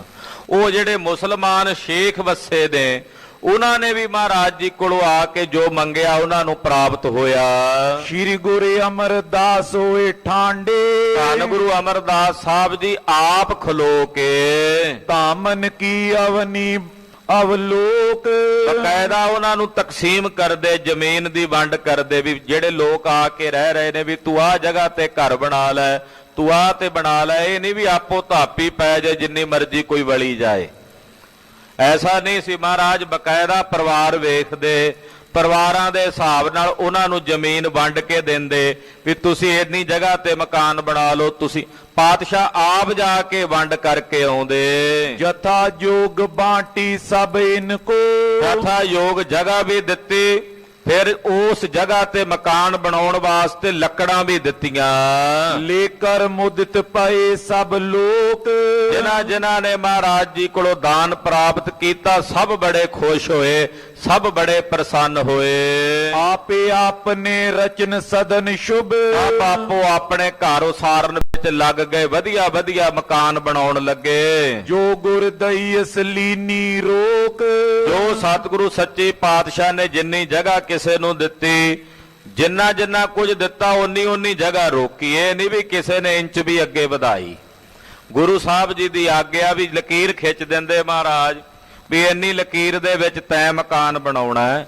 ਇਹਨੇ ਆਗਿਆਕਾਰੀ ਨੇ ਸੇਵਕ ਉਹ ਇੰਚ ਵੀ ਅੱਗੇ ਨਹੀਂ ਵੱਧ ਕੇ ਜਾਂਦੇ, ਉਸ ਲਕੀਰ ਦੇ ਅੰਦਰ ਅੰਦਰ ਆਪਣੀ ਜਗ੍ਹਾ ਰੋਕਦੇ। ਜਿੰਨੀ ਸਤਿਗੁਰੂ ਜੀ ਨੇ ਬਖਸ਼ਿਸ਼ ਕੀਤੀ। ਵੱਡੇ ਭਾਗ ਜਿਨ ਪਾਲ ਹੁਤੇ ਤਬ, ਕਹਿੰਦੇ ਜਿਨ੍ਹਾਂ ਦੇ ਵੱਡੇ ਭਾਗ ਸਨ, ਮੱਥੇ ਦੇ ਕਰਮ ਚੰਗੇ ਸਨ।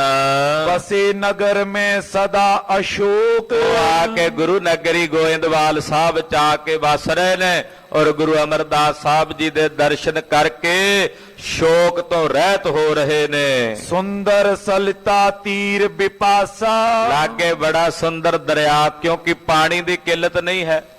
ਬਿਆਸ ਦਰਿਆ ਦਾ ਪਾਣੀ ਬੜਾ ਨਿਰਮਲ ਸਵੱਛ ਜਲ ਹੈ ਤੇ ਪਾਣੀ ਬੜਾ ਸੁੰਦਰ ਨਿਰਮਲ ਹੋ ਕੇ ਵਗਦਾ ਹੈ। ਨੀਰ ਬਿਮਲ ਗੰਗਾ ਸਮ ਜਾਈ, ਕਹਿੰਦੇ ਇੰਨਾ ਬਿਮਲ ਤੇ ਸਾਫ਼ ਪਾਣੀ ਆ ਬਿਆਸ ਦਰਿਆ ਦਾ। ਕਹਿੰਦੇ ਮਾਨੋ ਜਿਵੇਂ ਕੋਈ ਗੰਗਾ ਦਾ ਨਿਰਮਲ ਜਲ ਉੱਤੋਂ ਗੰਗੋਤਰੀ ਤੋਂ ਉਤਰਦਾ ਨਾ, ਬਿਲਕੁਲ ਚਿੱਟੇ ਰੰਗ ਦਾ। ਕਹਿੰਦੇ ਇਦਾਂ ਬਿਆਸ ਦਰਿਆ ਦਾ ਨਿਰਮਲ ਜਲ ਅੱਜ ਵਾਂਗੂ ਗੰਧਲਾ ਨਹੀਂ ਸੀ ਹੋਇਆ ਫੈਕਟਰੀਆਂ ਦੇ ਗੰਦ ਨਾਲ। ਬਹੁਤ ਸਾਰਾ ਬਿਆਸਾਂ ਦਰਿਆਵਾਂ ਦਾ ਪਾਣੀ ਖਾਲਸਾ ਜੀ ਗੰਧਲਾ ਹੋ ਗਿਆ, ਜ਼ਹਿਰੀਲਾ ਹੋ ਗਿਆ। ਅਕਸਰ ਤੁਸੀਂ ਵੇਖਦੇ ਰਹਿੰਦੇ ਹੋ ਕਿਵੇਂ ਉੱਥੇ ਜਲ ਦੇ ਵਿੱਚ ਰਹਿਣ ਵਾਲੇ ਜਾਨਵਰ ਵੀ ਮਰ ਜਾਂਦੇ ਹੈ। ਕਿਤਨੇ ਪੰਛੀ ਆਦਿਕ ਨਿਤ ਮਰਦੇ। ਹਰੀ ਕੇ ਪੱਤਣ ਤੇ ਆ ਕੇ ਜਦੋਂ ਦੋਵੇਂ ਦਰਿਆ ਮਿਲਦੇ ਸਤਲੁਜ ਬਿਆਸ, ਵੇਖਣ ਵਿੱਚ ਆਉਂਦਾ ਹੈ। ਕਈ ਵੇਰੀ ਕਈ ਘਟਨਾਵਾਂ ਜਗ ਜ਼ਾਹਰ ਹੁੰਦੀਆਂ ਹਨ, ਪਰ ਥੋੜਾ ਸਮਾਂ ਰੋਲਾ ਜਿਹਾ ਪੈਂਦਾ, ਮੁੜ ਕੇ ਫੇਰ ਉਸੇ ਤਰ੍ਹਾਂ ਹੀ। ਨਾ ਕਿਸੇ ਦਾ ਧਿਆਨ ਹੈ ਉਸ ਪਾਸੇ ਵੀ ਇਹ ਕੀ ਵਰਤਾਰਾ ਵਰਤ ਰਿਹਾ ਹੈ। ਧਰਤੀ ਦਾ ਪਾਣੀ ਦੂਸ਼ਿਤ ਕੀਤਾ ਜਾ ਰਿਹਾ ਹੈ। ਫਿਰ ਪਾਣੀ ਧਰਤੀ ਦੇ ਵਿੱਚ ਪਾਇਆ ਜਾਂਦਾ। ਆਖੇ ਜੀ ਪਾਣੀ ਧਰਤੀ ਦਾ ਲੈਵਲ ਜਿਹੜਾ ਪਾਣੀ ਦਾ ਉੱਚਾ ਹੋਵੇਗਾ, ਬਾਹਰੋਂ ਪਤਾ ਨਹੀਂ ਕੈਸਾ ਕੈਸਾ ਪਾਣੀ ਦਵਾਈਆਂ ਸਪਰੇਆਂ ਵਾਲਾ, ਉਹ ਥੱਲੇ ਜਦੋਂ ਜ਼ਮੀਨ ਦੇ ਪਾਣੀ ਸਾਫ਼ ਵਿੱਚ ਜਾ ਕੇ ਰਲਦਾ ਹੈ ਤਾਂ ਉਹ ਪਾਣੀ ਵੀ ਦੂਸ਼ਿਤ ਹੋ ਰਿਹਾ ਹੈ। ਔਰ ਇਹ ਬਠਿੰਡੇ ਦੇ ਇਲਾਕੇ ਦੇ ਵਾਲੇ ਪਾਸੇ ਪਾਣੀ ਇੰਨਾ ਜ਼ਿਆਦਾ ਭਿਆਨਕ ਹੋ ਚੁੱਕਾ ਹੈ, ਕੈਂਸਰ ਦੀ ਟ੍ਰੇਨ ਉੱਥੋਂ ਬਕਾਇਦਾ ਚੱਲਦੀ ਹੈ ਰਾਜਸਥਾਨ ਨੂੰ। ਔਰ ਕੈਂਸਰ ਜੈਸੀਆਂ ਭਿਆਨਕ ਬਿਮਾਰੀਆਂ ਪੈਦਾ ਹੋ ਰਹੀਆਂ ਹਨ। ਕਹਿੰਦੇ ਹਸਪਤਾਲ ਬਣਾਵਾਂਗੇ ਕੈਂਸਰ ਦੇ, ਕੈਂਸਰ ਜਿੱਥੇ ਇਲਾਜ ਹੋਣਗੇ ਕੈਂਸਰ ਦੇ, ਪਰ ਕੈਂਸਰ ਜਿੱਥੋਂ ਪੈਦਾ ਹੋ ਰਹੀ ਆ ਪਹਿਲਾਂ ਉਹ ਕਾਰਨ ਤਾਂ ਦੂਰ ਕਰ ਲਓ ਵੀ ਕੈਂਸਰ ਪੈਦਾ ਹੀ ਨਾ ਹੋਵੇ, ਤਾਂ ਜੋ ਹਸਪਤਾਲਾਂ 'ਚ ਜਾਣ ਦੀ ਲੋਕਾਂ ਨੂੰ ਲੋੜ ਹੀ ਨਾ ਪਵੇ। ਪਰ ਵਪਾਰ ਵੀ ਤਾਂ ਚਲਾਉਣਾ ਹੈ ਵੀ ਜੇ ਲੋਕਾਂ ਨੂੰ ਕੈਂਸਰ ਨਾ ਹੋਈ ਸਾਡੀਆਂ ਦਵਾਈਆਂ ਕਿਵੇਂ ਚੱਲਣਗੀਆਂ। ਕੀਮੋ ਕਰਨ ਵਾਲੀਆਂ ਦਵਾਈਆਂ ਬੜੀਆਂ ਬੜੀਆਂ ਮਹਿੰਗੀਆਂ, ਉਹ ਕਿਵੇਂ ਅਸੀਂ ਲਾਵਾਂਗੇ ਲੋਕਾਂ ਨੂੰ। ਸਾਡੇ ਕਾਰਪੋਰੇਟ ਘਰਾਣੇ ਕਿਵੇਂ ਰੱਜਣਗੇ। ਸਰਕਾਰਾਂ ਬੇਫਿਕਰ ਹੋ ਰਹੀਆਂ ਹਨ। ਦਰਿਆਵਾਂ ਦਾ ਪਾਣੀ ਬੜਾ ਨਿਰਮਲ ਸੀ। ਇਹ ਪੰਜ ਆਬਾਂ ਦੀ ਧਰਤੀ, ਪੰਜਾਂ ਦਰਿਆਵਾਂ ਦੀ ਧਰਤੀ ਨਿਰਮਲ ਜ਼ਹਿਰ ਦੇ ਨਾਲ ਭਰੀ ਜਾ ਰਹੀ ਹੈ। ਮਹਾਰਾਜ ਜੀ ਜਦੋਂ ਇੱਥੇ ਨਗਰ ਵਸਾਇਆ ਸ੍ਰੀ ਗੋਇੰਦਵਾਲ ਸਾਹਿਬ, ਕਹਿੰਦੇ ਬਿਆਸ ਦਰਿਆ ਦਾ ਜਲ ਇਉਂ ਸੀ ਜਿਵੇਂ ਗੰਗਾ ਦਾ ਜਲ ਹੋਵੇ। ਹੁਣ ਤਾਂ ਗੰਗਾ ਵੀ ਗੰਧਲੀ ਕਰ ਦਿੱਤੀ ਹੈ, ਪਰ ਜਦੋਂ ਗੰਗੋਤਰੀ ਤੋਂ ਗੰਗਾ ਹੇਮਕੁੰਡ ਸਾਹਿਬ ਦੇ ਨਾਲ ਨਾਲ ਆਉਂਦੀ ਹੈ ਨਾ ਥੱਲੇ ਨੂੰ, ਉਦੋਂ ਵੇਖੋ ਉਹਦਾ ਜਲ ਕੈਸਾ ਸੁੰਦਰ ਨਿਰਮਲ ਹੈ। ਜਿਵੇਂ ਜਿਵੇਂ ਥੱਲੇ ਨੂੰ ਆਉਂਦੀ ਹੈ ਔਰ ਮੈਦਾਨੀ ਇਲਾਕੇ ਵਿੱਚ ਆਉਂਦਿਆਂ ਆਉਂਦਿਆਂ ਗੰਧਲੀ ਹੁੰਦੀ ਚਲੀ ਜਾ ਰਹੀ ਹੈ। ਇਦਾਂ ਬਹੁਤ ਸਾਰੀਆਂ ਨਦੀਆਂ ਦਰਿਆ ਦੂਸ਼ਿਤ ਹੋ ਰਹੇ ਨੇ। ਹਾਲਾਂਕਿ ਇਸ ਦੇਸ਼ ਵਿੱਚ ਨਦੀਆਂ ਦਰਿਆਵਾਂ ਨੂੰ ਲੋਕ ਦੇਵਤਾ ਕਹਿ ਕੇ ਪੂਜਦੇ ਨੇ, ਮੁੜ ਕੇ ਗੰਦ ਵੀ ਉਹਨਾਂ ਦੇਵਤਿਆਂ ਵਿੱਚ ਹੀ ਪਾਉਂਦੇ ਹਨ। ਵਿਦੇਸ਼ਾਂ ਵਿੱਚ ਉਹਨਾਂ ਨਦੀਆਂ ਤੇ ਨਹਿਰਾਂ ਦੇ ਪਾਣੀ ਨੂੰ ਮਜਾਲ ਹੈ ਕੋਈ ਫੁੱਲਾਂ ਦੀ ਮਾਲਾ ਵੀ ਉਹਦੇ 'ਚ ਪਾ ਸਕੇ, ਵੀ ਫੁੱਲਾਂ ਦੀ ਕੋਈ ਮਾਲਾ ਵੀ ਉਹਦੇ ਵਿੱਚ ਜਾ ਕੇ ਪਾ ਸਕੇ। ਕੁਦਰਤੀ ਸਰੋਤ ਨੇ, ਬਕਾਇਦਾ ਉਹਨਾਂ ਨੂੰ ਦੰਡ ਲਾਇਆ ਜਾਂਦਾ ਹੈ ਜੇ ਕੋਈ ਐਸੀ ਕਰਤੂਤ ਕਰਦਾ ਹੈ। ਸੋ ਖੈਰ, ਕਦੇ ਤਾਂ ਸੋਝੀ ਆਵੇਗੀ, ਮੁੜਨਾ ਤਾਂ ਪਵੇਗਾ ਕਦੇ ਨਾ ਕਦੇ। ਅਖੀਰ ਨੂੰ ਕਿੰਨਾ ਕੁ ਵਿਨਾਸ਼ ਨੂੰ ਜਾਣਗੇ। ਇੱਕ ਦਿਨ ਵਾਪਸ ਪਰਤਣਾ ਹੀ ਪੈਣਾ ਧੁਰੇ ਵਾਲੇ ਪਾਸੇ ਜਦੋਂ ਸੋਝੀ ਆਵੇਗੀ, ਕਿਉਂਕਿ ਜਦੋਂ ਆਪਣੇ ਤੇ ਆਉਂਦੀ ਹੈ ਫਿਰ ਉਸ ਵੇਲੇ ਸੋਝੀ ਆਉਂਦੀ ਹੈ। ਗੁਰੂ ਪਾਤਸ਼ਾਹ ਕਿਰਪਾ ਕਰਨੇ ਸੁਮਾਤਾ ਆਵੇ। ਬਿਆਸ ਦਰਿਆ ਦਾ ਜਲ ਗੰਗਾ ਦੇ ਜਲ ਵਾਂਗੂ ਬੜਾ ਹੀ ਸੁੰਦਰ ਨਿਰਮਲ ਵਗਦਾ ਸ੍ਰੀ ਗੋਇੰਦਵਾਲ ਸਾਹਿਬ ਦੇ ਲਾਗਿਓ। ਤਾਤਕਾਲ ਫਲ ਸਤਿਗੁਰ ਦਰਸ਼ਨ, ਤਾਤਕਾਲ ਸਤਿਗੁਰੂ ਗੁਰੂ ਅਮਰਦਾਸ ਸਾਹਿਬ ਜੀ ਦੇ ਦਰਸ਼ਨਾਂ ਦਾ ਮਹਾਨ ਫਲ ਪ੍ਰਾਪਤ ਹੁੰਦਾ ਹੈ। ਜੈ ਜੋਗੀ ਧਿਆਵੇ ਉਰਮਾਏ, ਕਹਿੰਦੇ ਐਸੇ ਸੁੰਦਰ ਦਰਸ਼ਨ ਹੁੰਦੇ ਨੇ ਸਿੱਖਾਂ ਨੂੰ ਗੁਰੂ ਅਮਰਦਾਸ ਜੀ ਦੇ, ਜਿਨ੍ਹਾਂ ਦਰਸ਼ਨਾਂ ਨੂੰ ਯੋਗੀ ਵੀ ਬਾਛਦੇ ਨੇ ਆਪਣੇ ਧਿਆਨ ਵਿੱਚ, ਪਰ ਉਹਨਾਂ ਨੂੰ ਵੀ ਦੁਰਲਭ ਹਨ। ਗੋਇੰਦਵਾਲ ਸਾਹਿਬ 'ਚ ਰਹਿਣ ਵਾਲੇ ਗੁਰਸਿੱਖਾਂ ਨੂੰ ਪ੍ਰਾਪਤ ਹੋ ਰਹੇ ਨੇ। वेद समान गिरा गुर सुन बे, ਬਾਣੀ ਬ੍ਰਹਮਾ ਵੇਦ, ਧਰਮ ਦ੍ਰਿੜ੍ਹੋ ਪਾਪ ਤਜਾਇਆ ਬਲਰਾਮ ਜੀਓ। ਸਤਿਗੁਰਾਂ ਦੀ ਬਾਣੀ ਸਾਡੇ ਵਾਸਤੇ ਵੇਦ ਮਨਿੰਦ ਹੈ, ਸਾਨੂੰ ਵੱਖਰੇ ਵੇਦਾਂ ਦੀ ਲੋੜ ਨਹੀਂ। ਗੁਰੂ ਸਾਹਿਬ ਜੀ ਦੀ ਬਾਣੀ ਵੇਦ ਦੇ ਤੁਲ ਹੈ, ਗਿਆਨ ਦੇਣ ਵਾਲੀ। समझन सुगम अगम तिम नाई, ਕਹਿੰਦੇ ਵੇਦਾਂ ਨੂੰ ਸਮਝਣਾ ਹੋਵੇ ਬੜਾ ਔਖਾ, ਸੰਸਕ੍ਰਿਤ 'ਚ ਲਿਖੇ ਨੇ। ਵੇਦ ਪੜ੍ਹਨ ਵਾਸਤੇ ਨਿਰੁਕਤ ਪੜ੍ਹਨਾ ਪੈਂਦਾ ਹੈ, ਫਿਰ ਵਿਆਕਰਨ ਜਾਣਨੀ ਪੈਂਦੀ ਹੈ, ਫਿਰ ਜੋਤਿਸ਼ ਪੜ੍ਹਨਾ ਪੈਂਦਾ ਹੈ, ਫਿਰ ਪਿੰਗਲ ਦਾ, ਫਿਰ ਆਯੁਰਵੇਦ ਦਾ ਗਿਆਨ ਗ੍ਰਹਿਣ ਕਰਨਾ ਪੈਂਦਾ ਹੈ, ਫਿਰ ਜਾ ਕੇ ਵੇਦ ਸਮਝ 'ਚ ਪੈਂਦੇ 22 ਸਾਲ ਲੱਗ ਜਾਂਦੇ ਆ ਪੜ੍ਹਦੇ ਆ। ਪਤਾ ਨਹੀਂ ਕਿੰਨੇ ਕੁ ਸੂਤਰ ਕਰੋੜਨੇ ਪੈਂਦੇ, ਚੇਤੇ ਕਰਨੇ ਪੈਂਦੇ, ਲਘੂ ਸਿਧਾਂਤ ਪੜ੍ਹਨਾ ਪੈਂਦਾ ਹੈ। ਪਰ ਸਤਿਗੁਰਾਂ ਦੀ ਬਾਣੀ ਗੁਰਦੇਵ ਨੇ ਐਸੇ ਬ੍ਰਹਮ ਗਿਆਨ ਦੇ ਨਾਲ ਲਬਰੇਜ਼ ਕਰਕੇ ਜਿਸ ਨੂੰ ਪੜ੍ਹਨਾ ਵੀ ਸੁਖਾਲਾ ਹੈ, ਜਿਸ ਨੂੰ ਸਮਝਣਾ ਵੀ ਸੁਖਾਲਾ ਹੈ, ਇਹ ਸਤਿਗੁਰਾਂ ਦਾ ਸਾਡੇ ਤੇ ਬੜਾ ਵੱਡਾ ਤਰਸ ਹੈ। ਇਹ ਗੁਰੂ ਨਾਨਕ ਸਾਹਿਬ ਜੀ ਦਾ ਸਾਡੇ ਤੇ ਬੜਾ ਵੱਡਾ ਮਹਾਨ ਪਰਉਪਕਾਰ ਹੈ। ਐਸੀ ਬਾਣੀ ਸਾਡੇ ਵਾਸਤੇ ਰਚੀ ਹੈ ਜਿਸ ਨੂੰ ਕੋਈ ਵੀ ਮਾਈ ਭਾਈ ਪੜ੍ਹ ਸਕਦਾ ਹੈ। ਫਿਰ ਵੇਦ ਕੇਵਲ ਬ੍ਰਾਹਮਣ ਪੜ੍ਹ ਸਕਦੇ ਨੇ, ਖੱਤਰੀ ਪੜ੍ਹ ਸਕਦੇ ਨੇ, ਵੈਸ਼ਾਂ ਸ਼ੂਦਰਾਂ ਨੂੰ ਹੱਕ ਨਹੀਂ। ਪਰ ਗੁਰੂ ਕੀ ਬਾਣੀ ਚਾਹੇ ਕੋਈ ਖੱਤਰੀ ਪੜ੍ਹੇ, ਬ੍ਰਾਹਮਣ ਪੜ੍ਹੇ, ਸ਼ੂਦਰ ਪੜ੍ਹੇ, ਵੈਸ਼ ਪੜ੍ਹੇ, ਇਹ ਉਪਦੇਸ਼ ਚੌ ਵਰਨਾ ਕੋ ਸਾਂਝਾ ਹੈ। ਖੱਤਰੀ ਬ੍ਰਾਹਮਣ ਸੂਦ ਵੈਸ ਉਪਦੇਸ਼ ਚੌ ਵਰਨਾ ਕੋ ਸਾਂਝਾ। ਗੁਰਮੁਖ ਨਾਮ ਜਪੈ ਉਦਰਾ ਸੋ ਕਾਲਮ ਹੈ, ਘਟ ਘਟ ਨਾਨਕ ਮਾਝਾ। ਐਸਾ ਉਪਦੇਸ਼ ਸਾਂਝਾ ਸਤਿਗੁਰੂ ਜੀ ਨੇ ਸਭ ਨੂੰ ਬਖਸ਼ਿਆ ਹੈ। देग होए सगरे दिन गुर की, ਸਾਰਾ ਦਿਨ ਗੋਇੰਦਵਾਲ ਸਾਹਿਬ ਗੁਰੂ ਕੇ ਲੰਗਰਾਂ ਵਿੱਚ ਲੰਗਰ ਵਰਤਦੇ ਹਨ। सर्ब जात भोजन को खाए, ਸਰਬ ਜਾਤੀਆਂ, ਸਰਬ ਬਰਾਦਰੀਆਂ, ਸਰਬ ਮਤਾਂ ਦੇ ਲੋਕ ਆਉਂਦੇ ਆ ਗੁਰੂ ਘਰ, ਤੇ ਗੁਰੂ ਕੇ ਲੰਗਰਾਂ ਵਿੱਚ ਸਭ ਬਰਾਬਰ ਬੈਠ ਕੇ ਭੋਜਨ ਛਕਦੇ ਹਨ। जो ने खाए ना दर्शन पावे, ਉੱਥੇ ਹੀ ਰਾਜਾ ਬੈਠਾ ਹੈ, ਉੱਥੇ ਹੀ ਭਿਖਾਰੀ ਬੈਠਾ, ਬਰਾਬਰ ਇੱਕ ਪੰਗਤ ਵਿੱਚ ਭੋਜਨ ਛਕਦੇ ਨੇ। ਕਹਿੰਦੇ ਸਭ ਨੂੰ ਪ੍ਰਾਪਤ ਹੁੰਦਾ, ਕੋਈ ਮਹਾਰਾਜ ਜੀ ਦੇ ਘਰੋਂ ਭੁੱਖਾ ਨਹੀਂ ਪਰਤਦਾ। ਔਰ ਜੋ ਰਹਿ ਖਾਏ ਨਾ ਦਰਸ਼ਨ ਪਾਵ ਹੈ, ਜਿਨ੍ਹਾਂ ਨੂੰ ਆਪਣੀ ਬਰਾਦਰੀ ਦਾ ਮਾਣ ਹੁੰਦਾ ਵੀ ਅਸੀਂ ਉੱਚੀ ਜਾਤੀ ਦੇ, ਅਸੀਂ ਨਹੀਂ ਵਿੱਚ ਬਹਿ ਕੇ ਖਾਣਾ ਇਹਨਾਂ ਨੀਵੇਂ ਲੋਕਾਂ 'ਚ, ਉਹਨਾਂ ਨੂੰ ਮਹਾਰਾਜ ਜੀ ਦੇ ਦਰਸ਼ਨ ਨਹੀਂ ਹੁੰਦੇ। ਮਹਾਰਾਜ ਜੀ ਦਾ ਹੁਕਮ ਹੈ ਜਿਹੜਾ ਪੰਗਤ 'ਚ ਭੋਜਨ ਛਕ ਕੇ ਆਵੇਗਾ ਉਹਨੂੰ ਸਾਡੇ ਦਰਸ਼ਨ ਹੋਣਗੇ। ਪਹਿਲੇ ਪੰਗਤ ਪਾਛੇ ਸੰਗਤ ਤੇ ਹੁਕਮ ਹੈ ਗੁਰੂ ਅਮਰਦਾਸ ਸਾਹਿਬ ਦਾ। ਅੱਜ ਕੱਲ ਜ਼ਿਆਦਾਤਰ ਵੈਸੇ ਗੁਰੂ ਅਮਰਦਾਸ ਸਾਹਿਬ ਜੀ ਦੇ ਹੁਕਮ ਦੀ ਪਾਲਣਾ ਹੀ ਹੁੰਦੀ ਵੱਡੇ ਵੱਡੇ ਦੀਵਾਨਾਂ 'ਚ। ਜਦੋਂ ਕੀਰਤਨ ਸਮਾਗਮ ਹੋਣ, ਜ਼ਿਆਦਾ ਵੈਸੇ ਗੁਰਸਿੱਖ ਜਿਹੜੇ ਨੇ ਅੱਜ ਦੇ ਸਮੇਂ 'ਚ ਗੁਰੂ ਅਮਰਦਾਸ ਸਾਹਿਬ ਜੀ ਦਾ ਹੁਕਮ ਵੱਧ ਪਾਲਦੇ ਆ। ਪੰਗਤ ਵਾਲੇ ਪਾਸੇ ਜ਼ਿਆਦਾ ਇਕੱਠ ਹੁੰਦਾ, ਸੰਗਤ ਵਾਲੇ ਪਾਸੇ ਕਥਾਕਾਰ ਇਕੱਲਾ ਹੀ ਬੈਠਾ ਹੁੰਦਾ। 10 20 50 ਬੰਦੇ ਅੱਗੇ ਹੋਣਗੇ, ਕੀਰਤਨੀਏ ਇਕੱਲੇ ਹੀ ਕੀਰਤਨ ਕਰੀ ਜਾਂਦੇ ਐ। ਔਰ ਉਧਰ ਜਿੱਧਰ ਸਟਾਲ ਲੱਗੇ ਹੁੰਦੇ ਚੰਗੇ ਚੰਗੇ ਲੰਗਰਾਂ ਦੇ, ਉੱਥੇ ਖਲੋਤੇ ਹੁੰਦੇ ਗੁਰੂ ਅਮਰਦਾਸ ਜੀ ਦਾ ਹੁਕਮ ਮੰਨਣ ਵਾਲੇ ਵੀ ਅਸੀਂ ਪੰਗਤ 'ਚ ਬਹਿ ਕੇ ਪਹਿਲਾਂ ਇੱਥੇ ਹੀ ਛਕਣਾ, ਸੰਗਤ ਦੀ ਲੋੜ ਨਹੀਂ। ਪੰਗਤ ਦੀ ਇਹਦੇ ਵਿੱਚ ਖਾਲਸਾ ਜੀ 2 ਕਾਰਨ ਸਨ ਕਿ ਪੰਗਤ ਪਹਿਲੇ ਪਾਛੇ ਸੰਗਤ ਦਾ ਹੁਕਮ ਇਹ ਸੀ ਕਿ ਇੱਕ ਤਾਂ ਪਹਿਲਾਂ ਜਾਤੀ ਅਭਿਮਾਨ ਖਤਮ ਹੋਵੇਗਾ, ਦੂਜਾ ਵੀ ਪ੍ਰਸ਼ਾਦਾ ਪਾਣੀ ਛਕ ਕੇ ਸੂਖਮ, ਇਹ ਨਹੀਂ ਵੀ ਪੂਰਾ ਪੇਟ ਭਰ ਕੇ ਬੈਠੋ ਤੇ ਅੱਗੇ ਗਿਆਨੀ ਦੇ ਸਾਹਮਣੇ ਘਰਾੜੇ ਮਾਰਨ ਲੱਗ ਪੋ ਸੌਂ ਕੇ, ਇਹ ਵੀ ਯੋਗ ਨਹੀਂ। ਜਿੰਨਾ ਕੁ ਲੋੜ ਹੈ ਉਹਨਾਂ ਕੁ ਛਕ ਕੇ ਫਿਰ ਜਾ ਕੇ ਆਰਾਮ ਨਾਲ ਬੈਠੋ। ਇਹ ਨਹੀਂ ਵੀ ਵਿੱਚ ਬੈਠਿਆਂ ਘੰਟੇ ਕੁ ਬਾਅਦ ਭੁੱਖ ਲੱਗੀ ਫਿਰ ਉੱਠ ਕੇ ਚਲੇ ਗਏ। ਦੀਵਾਨ ਜਦੋਂ ਤੱਕ ਚੱਲੇ ਫਿਰ ਉਦੋਂ ਤੱਕ ਬੈਠੇ ਰਹੋ। ਇਹ ਤਾਂ ਮਰਿਆਦਾ ਸੀ ਵੀ ਪਹਿਲੇ ਪੰਗਤ ਪਾਛੇ ਸੰਗਤ। ਹੁਣ ਪੰਗਤ ਵਾਲੇ ਪਾਸੇ ਹੀ ਸਾਡਾ ਜ਼ੋਰ ਲੱਗਾ ਹੁੰਦਾ ਹੈ, ਪ੍ਰਬੰਧਕਾਂ ਦਾ ਵੀ ਹਾਂ ਵਧੀਆ ਵਧੀਆ ਪਕਵਾਨ ਹੋਣ ਵੀ ਤਾਂ ਸੰਗਤ ਆਉਣੀ ਹੈ, ਉਦਾਂ ਆਉਣੀ ਨਹੀਂ ਹੈ, ਇਹ ਵੀ ਸਮੱਸਿਆ ਬਣ ਜਾਂਦੀ ਹੈ। ਖਾਲਸਾ ਜੀ ਇਹ ਰੁਝਾਨ ਸਾਨੂੰ ਇਸ ਪਾਸੇ ਧਿਆਨ ਦੇਣਾ ਪਵੇਗਾ। ਪੰਗਤ ਵੀ ਹੋਵੇ ਪਰ ਸੰਗਤ ਵੀ ਹੋਵੇ ਨਾਲ। ਭੋਜਨ ਛਕਣ ਤੋਂ ਬਾਅਦ, ਜਲ ਪਾਣੀ ਛਕਣ ਤੋਂ ਬਾਅਦ ਜਾ ਕੇ ਸੰਗਤ ਵਿੱਚ ਬੈਠੋ ਔਰ ਕਥਾ ਕੀਰਤਨ ਦਾ ਜਦੋਂ ਤੱਕ ਪ੍ਰਵਾਹ ਚੱਲੇ ਸਜੇ ਰਹੋ। ਸਮਾਪਤੀ ਹੋਵੇ ਫਿਰ ਮਹਾਰਾਜ ਜੀ ਦੀ ਖੁਸ਼ੀ ਲੈ ਕੇ ਘਰ ਨੂੰ ਜਾਣਾ ਹੈ। ਮਹਾਰਾਜ ਜੀ ਦੀਆਂ ਖੁਸ਼ੀਆਂ ਉਦੋਂ ਹੀ ਜਦੋਂ ਦੀਵਾਨ ਦੀ ਸਮਾਪਤੀ ਹੋਵੇ, ਤੋ ਖੁਸ਼ੀਆਂ ਲੈ ਕੇ ਘਰਾਂ ਨੂੰ ਪਰਤਣਾ, ਇਹ ਵਿਧਾਨ ਹੋਣਾ ਚਾਹੀਦਾ ਹੈ। ਤੋ ਮਹਾਰਾਜ ਜੀ ਨੇ ਹੁਕਮ ਕੀਤਾ ਵੀ ਜਿਹੜਾ ਭਾਈ ਪੰਗਤ ਕਰੇਗਾ ਉਹੀ ਸਾਡੇ ਦਰਸ਼ਨ ਕਰੇਗਾ, ਜਿਹੜਾ ਨਹੀਂ ਆਉਂਦਾ ਪੰਗਤ ਵਿੱਚ ਉਹਨੂੰ ਸੰਗਤ ਵਿੱਚ ਵੀ ਦਰਸ਼ਨ ਨਹੀਂ ਹੁੰਦੇ। ਇਹੀ ਨੇਮ ਸਤਿਗੁਰ ਠਹਿਰਾਏ, ਇਹ ਨੇਮ ਗੁਰੂ ਅਮਰਦਾਸ ਸਾਹਿਬ ਜੀ ਨੇ ਮੁਕਰਰ ਕੀਤਾ ਹੋਇਆ ਹੈ। ਬਚੇ ਆਹਾਰ ਜੋ ਲੰਗਰ ਮਾਈ, ਜਿਹੜਾ ਲੰਗਰ ਵਿੱਚ ਭੋਜਨ ਵੱਧ ਜਾਂਦਾ ਰਾਤ ਨੂੰ, ਸੋ ਸਭ ਗਊਨ ਦੇਹ ਖੁਲਾਏ, ਉਹ ਪਸ਼ੂਆਂ ਨੂੰ ਗਊਆਂ ਨੂੰ ਪਾ ਦਿੱਤਾ ਜਾਂਦਾ ਹੈ। ਪਸ਼ੂ ਅਗਾਏ ਛੇਕ ਪੁਨ ਰਹਿ ਜੋ। ਕਈ ਵਾਰੀ ਇੰਨਾ ਲੰਗਰ ਵੱਧ ਤਿਆਰ ਹੁੰਦਾ, ਗੁਰੂ ਘਰ ਦੀ ਖੇਡ ਹੈ, ਕਦੇ ਬੇਅੰਤ ਸੰਗਤ ਆ ਜੇ, ਕਦੇ ਸੂਖਮ ਵੀ ਹੋ ਜਾਂਦੀ ਹੈ।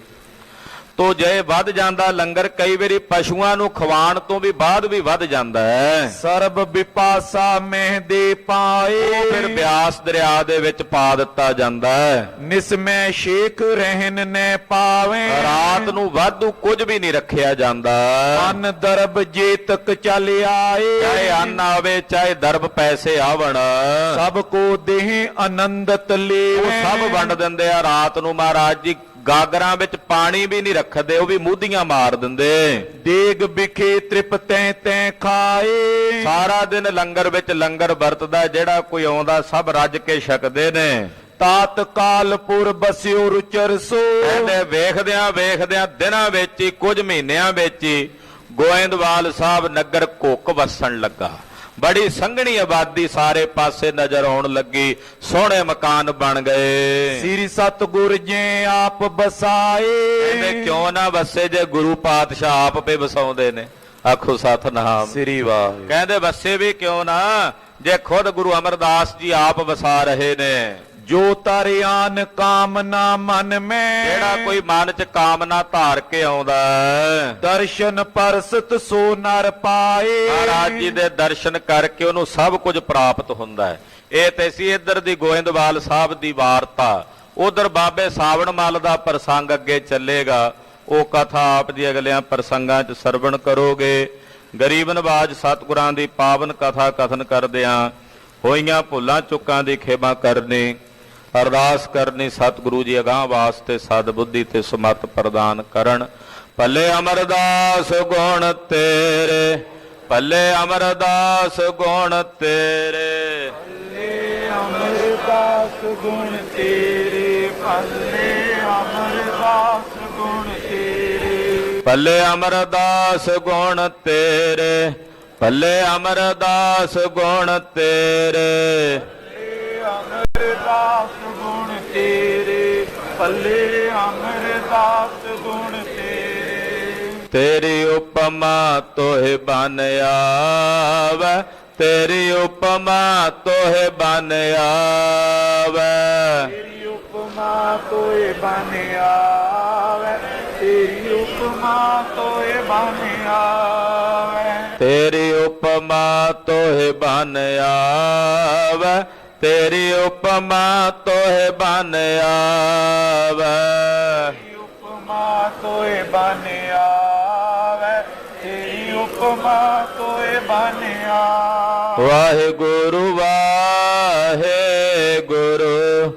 ਵਾਹਿਗੁਰੂ ਵਾਹਿਗੁਰੂ, ਵਾਹਿਗੁਰੂ ਵਾਹਿਗੁਰੂ,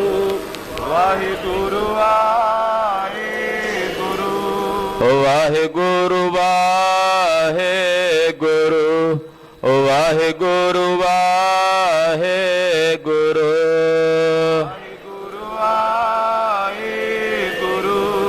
ਵਾਹਿਗੁਰੂ ਵਾਹਿਗੁਰੂ, ਵਾਹਿਗੁਰੂ ਵਾਹਿਗੁਰੂ, ਵਾਹਿਗੁਰੂ ਵਾਹਿਗੁਰੂ, ਵਾਹਿਗੁਰੂ ਵਾਹਿਗੁਰੂ, ਵਾਹਿਗੁਰੂ ਵਾਹਿਗੁਰੂ। ਹੇ ਅਚੁੱਤ ਹੈ ਪਾਰ ਬ੍ਰਹਮ, ਅਬਨਾਸੀ ਅਗਨਾਸ, ਹੇ ਪੂਰਨ ਹੈ ਸਰਬ ਮੈਂ, ਦੁਖ ਭੰਜਨ ਗੁਣ ਤਾਸ, ਹੇ ਸੰਗੀ ਹੈ ਨਿਰੰਕਾਰ, ਹੇ ਨਿਰਗੁਣ ਸਭ ਟੇਕ, ਹੇ ਗੋਬਿੰਦ ਹੈ ਗੁਣ ਨਿਧਾਨ, ਜਾਂ ਕੇ ਸਦਾ ਬਵੇਕ, ਹੇ ਅਪਰੰਪਰ ਹਰ ਹਰੇ, ਹੈ ਪੀਓ ਅਣਹਾਰ, ਹੇ ਸੰਤਹ ਕੈ ਸਦਾ ਸੰਗ ਨਿਧਾਰਾ ਆਧਾਰ ਏ ਠਾਕੁਰ ਹੋ ਦਾਸਰੋ ਮੈਂ ਨਿਰਗੁਣ ਗੁਣ ਨਹੀਂ ਕੋਏ ਨਾਨਕ ਦੀਜੈ ਨਾਮ ਦਾ ਰਾਖੋ ਹੀ ਐ ਪਰੋਏ ਆਏ ਪ੍ਰਭ ਸ਼ਰਣਾਗਤੀ ਕਿਰਪਾ ਨਿਧ ਦਿਆਲ ਏਕ ਅੱਖਰ ਹਰ ਮਨ ਬਸਤ ਨਾਨਕ ਹੋਤੇ ਨਿਆਲ ਵਾਹਿਗੁਰੂ ਨਾਮ ਜਹਾਜ ਹੈ ਚੜੇ ਸੋ ਤੇਰੇ ਪਾਰ ਜੋ ਸ਼ਰਦਾ ਕਰ ਸੇਵੰਦੇ ਗੁਰ ਪਾਰੇ ਉਤਾਰ ਨਿਹਾਰ ਵਾਹਿਗੁਰੂ ਨਾਮ ਜਹਾਜ ਹੈ ਚੜੇ ਸੋ ਤੇਰੇ ਪਾਰ ਜੋ ਸ਼ਰਦਾ ਕਰ ਸੇਵੰਦੇ ਗੁਰ ਪਾਰੇ ਉਤਾਰ ਨਹਾਰ ਵਾਹਿਗੁਰੂ ਜੀ ਕਾ ਖਾਲਸਾ ਵਾਹਿਗੁਰੂ ਜੀ ਕੀ ਫਤਿਹ।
ਡੰਡੋਤ ਬੰਧਨ ਅਨਕੁਬਾਰ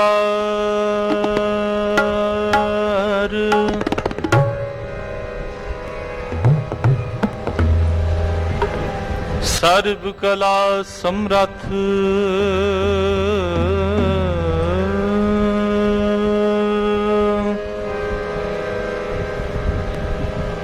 ਡੋਲਨ ਤੇ ਰਾਖੋ ਪ੍ਰਭੂ ਪ੍ਰਭੂ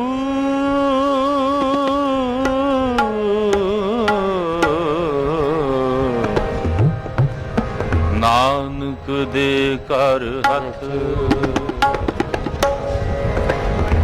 ਫਿਰਤ ਫਿਰਤ ਪ੍ਰਭ ਆਇਆ ਪਰਿਆ ਤਉ ਸ਼ਰਣਾਏ ਨਾਨਕ ਕੀ ਪ੍ਰਭ ਬੇਨਤੀ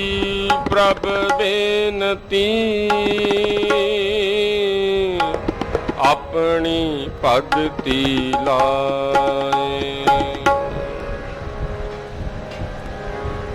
ਆਨੰਦ ਗੁਣ ਨਿਧਾਨ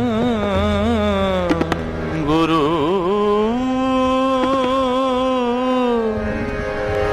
ਗੁਰੂ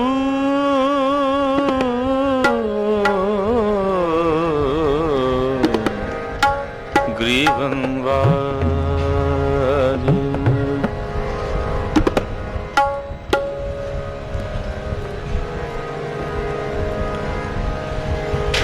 ਗੁਰ ਰਾਮਦਾਸ ਰਾਖੋ ਸਰਣਾਈ ਗੁਰ ਰਾਮਦਾਸ ਰਾਖੋ ਸਰਣਾਈ ਗੁਰ ਰਾਮਦਾਸ ਰਾਖੋ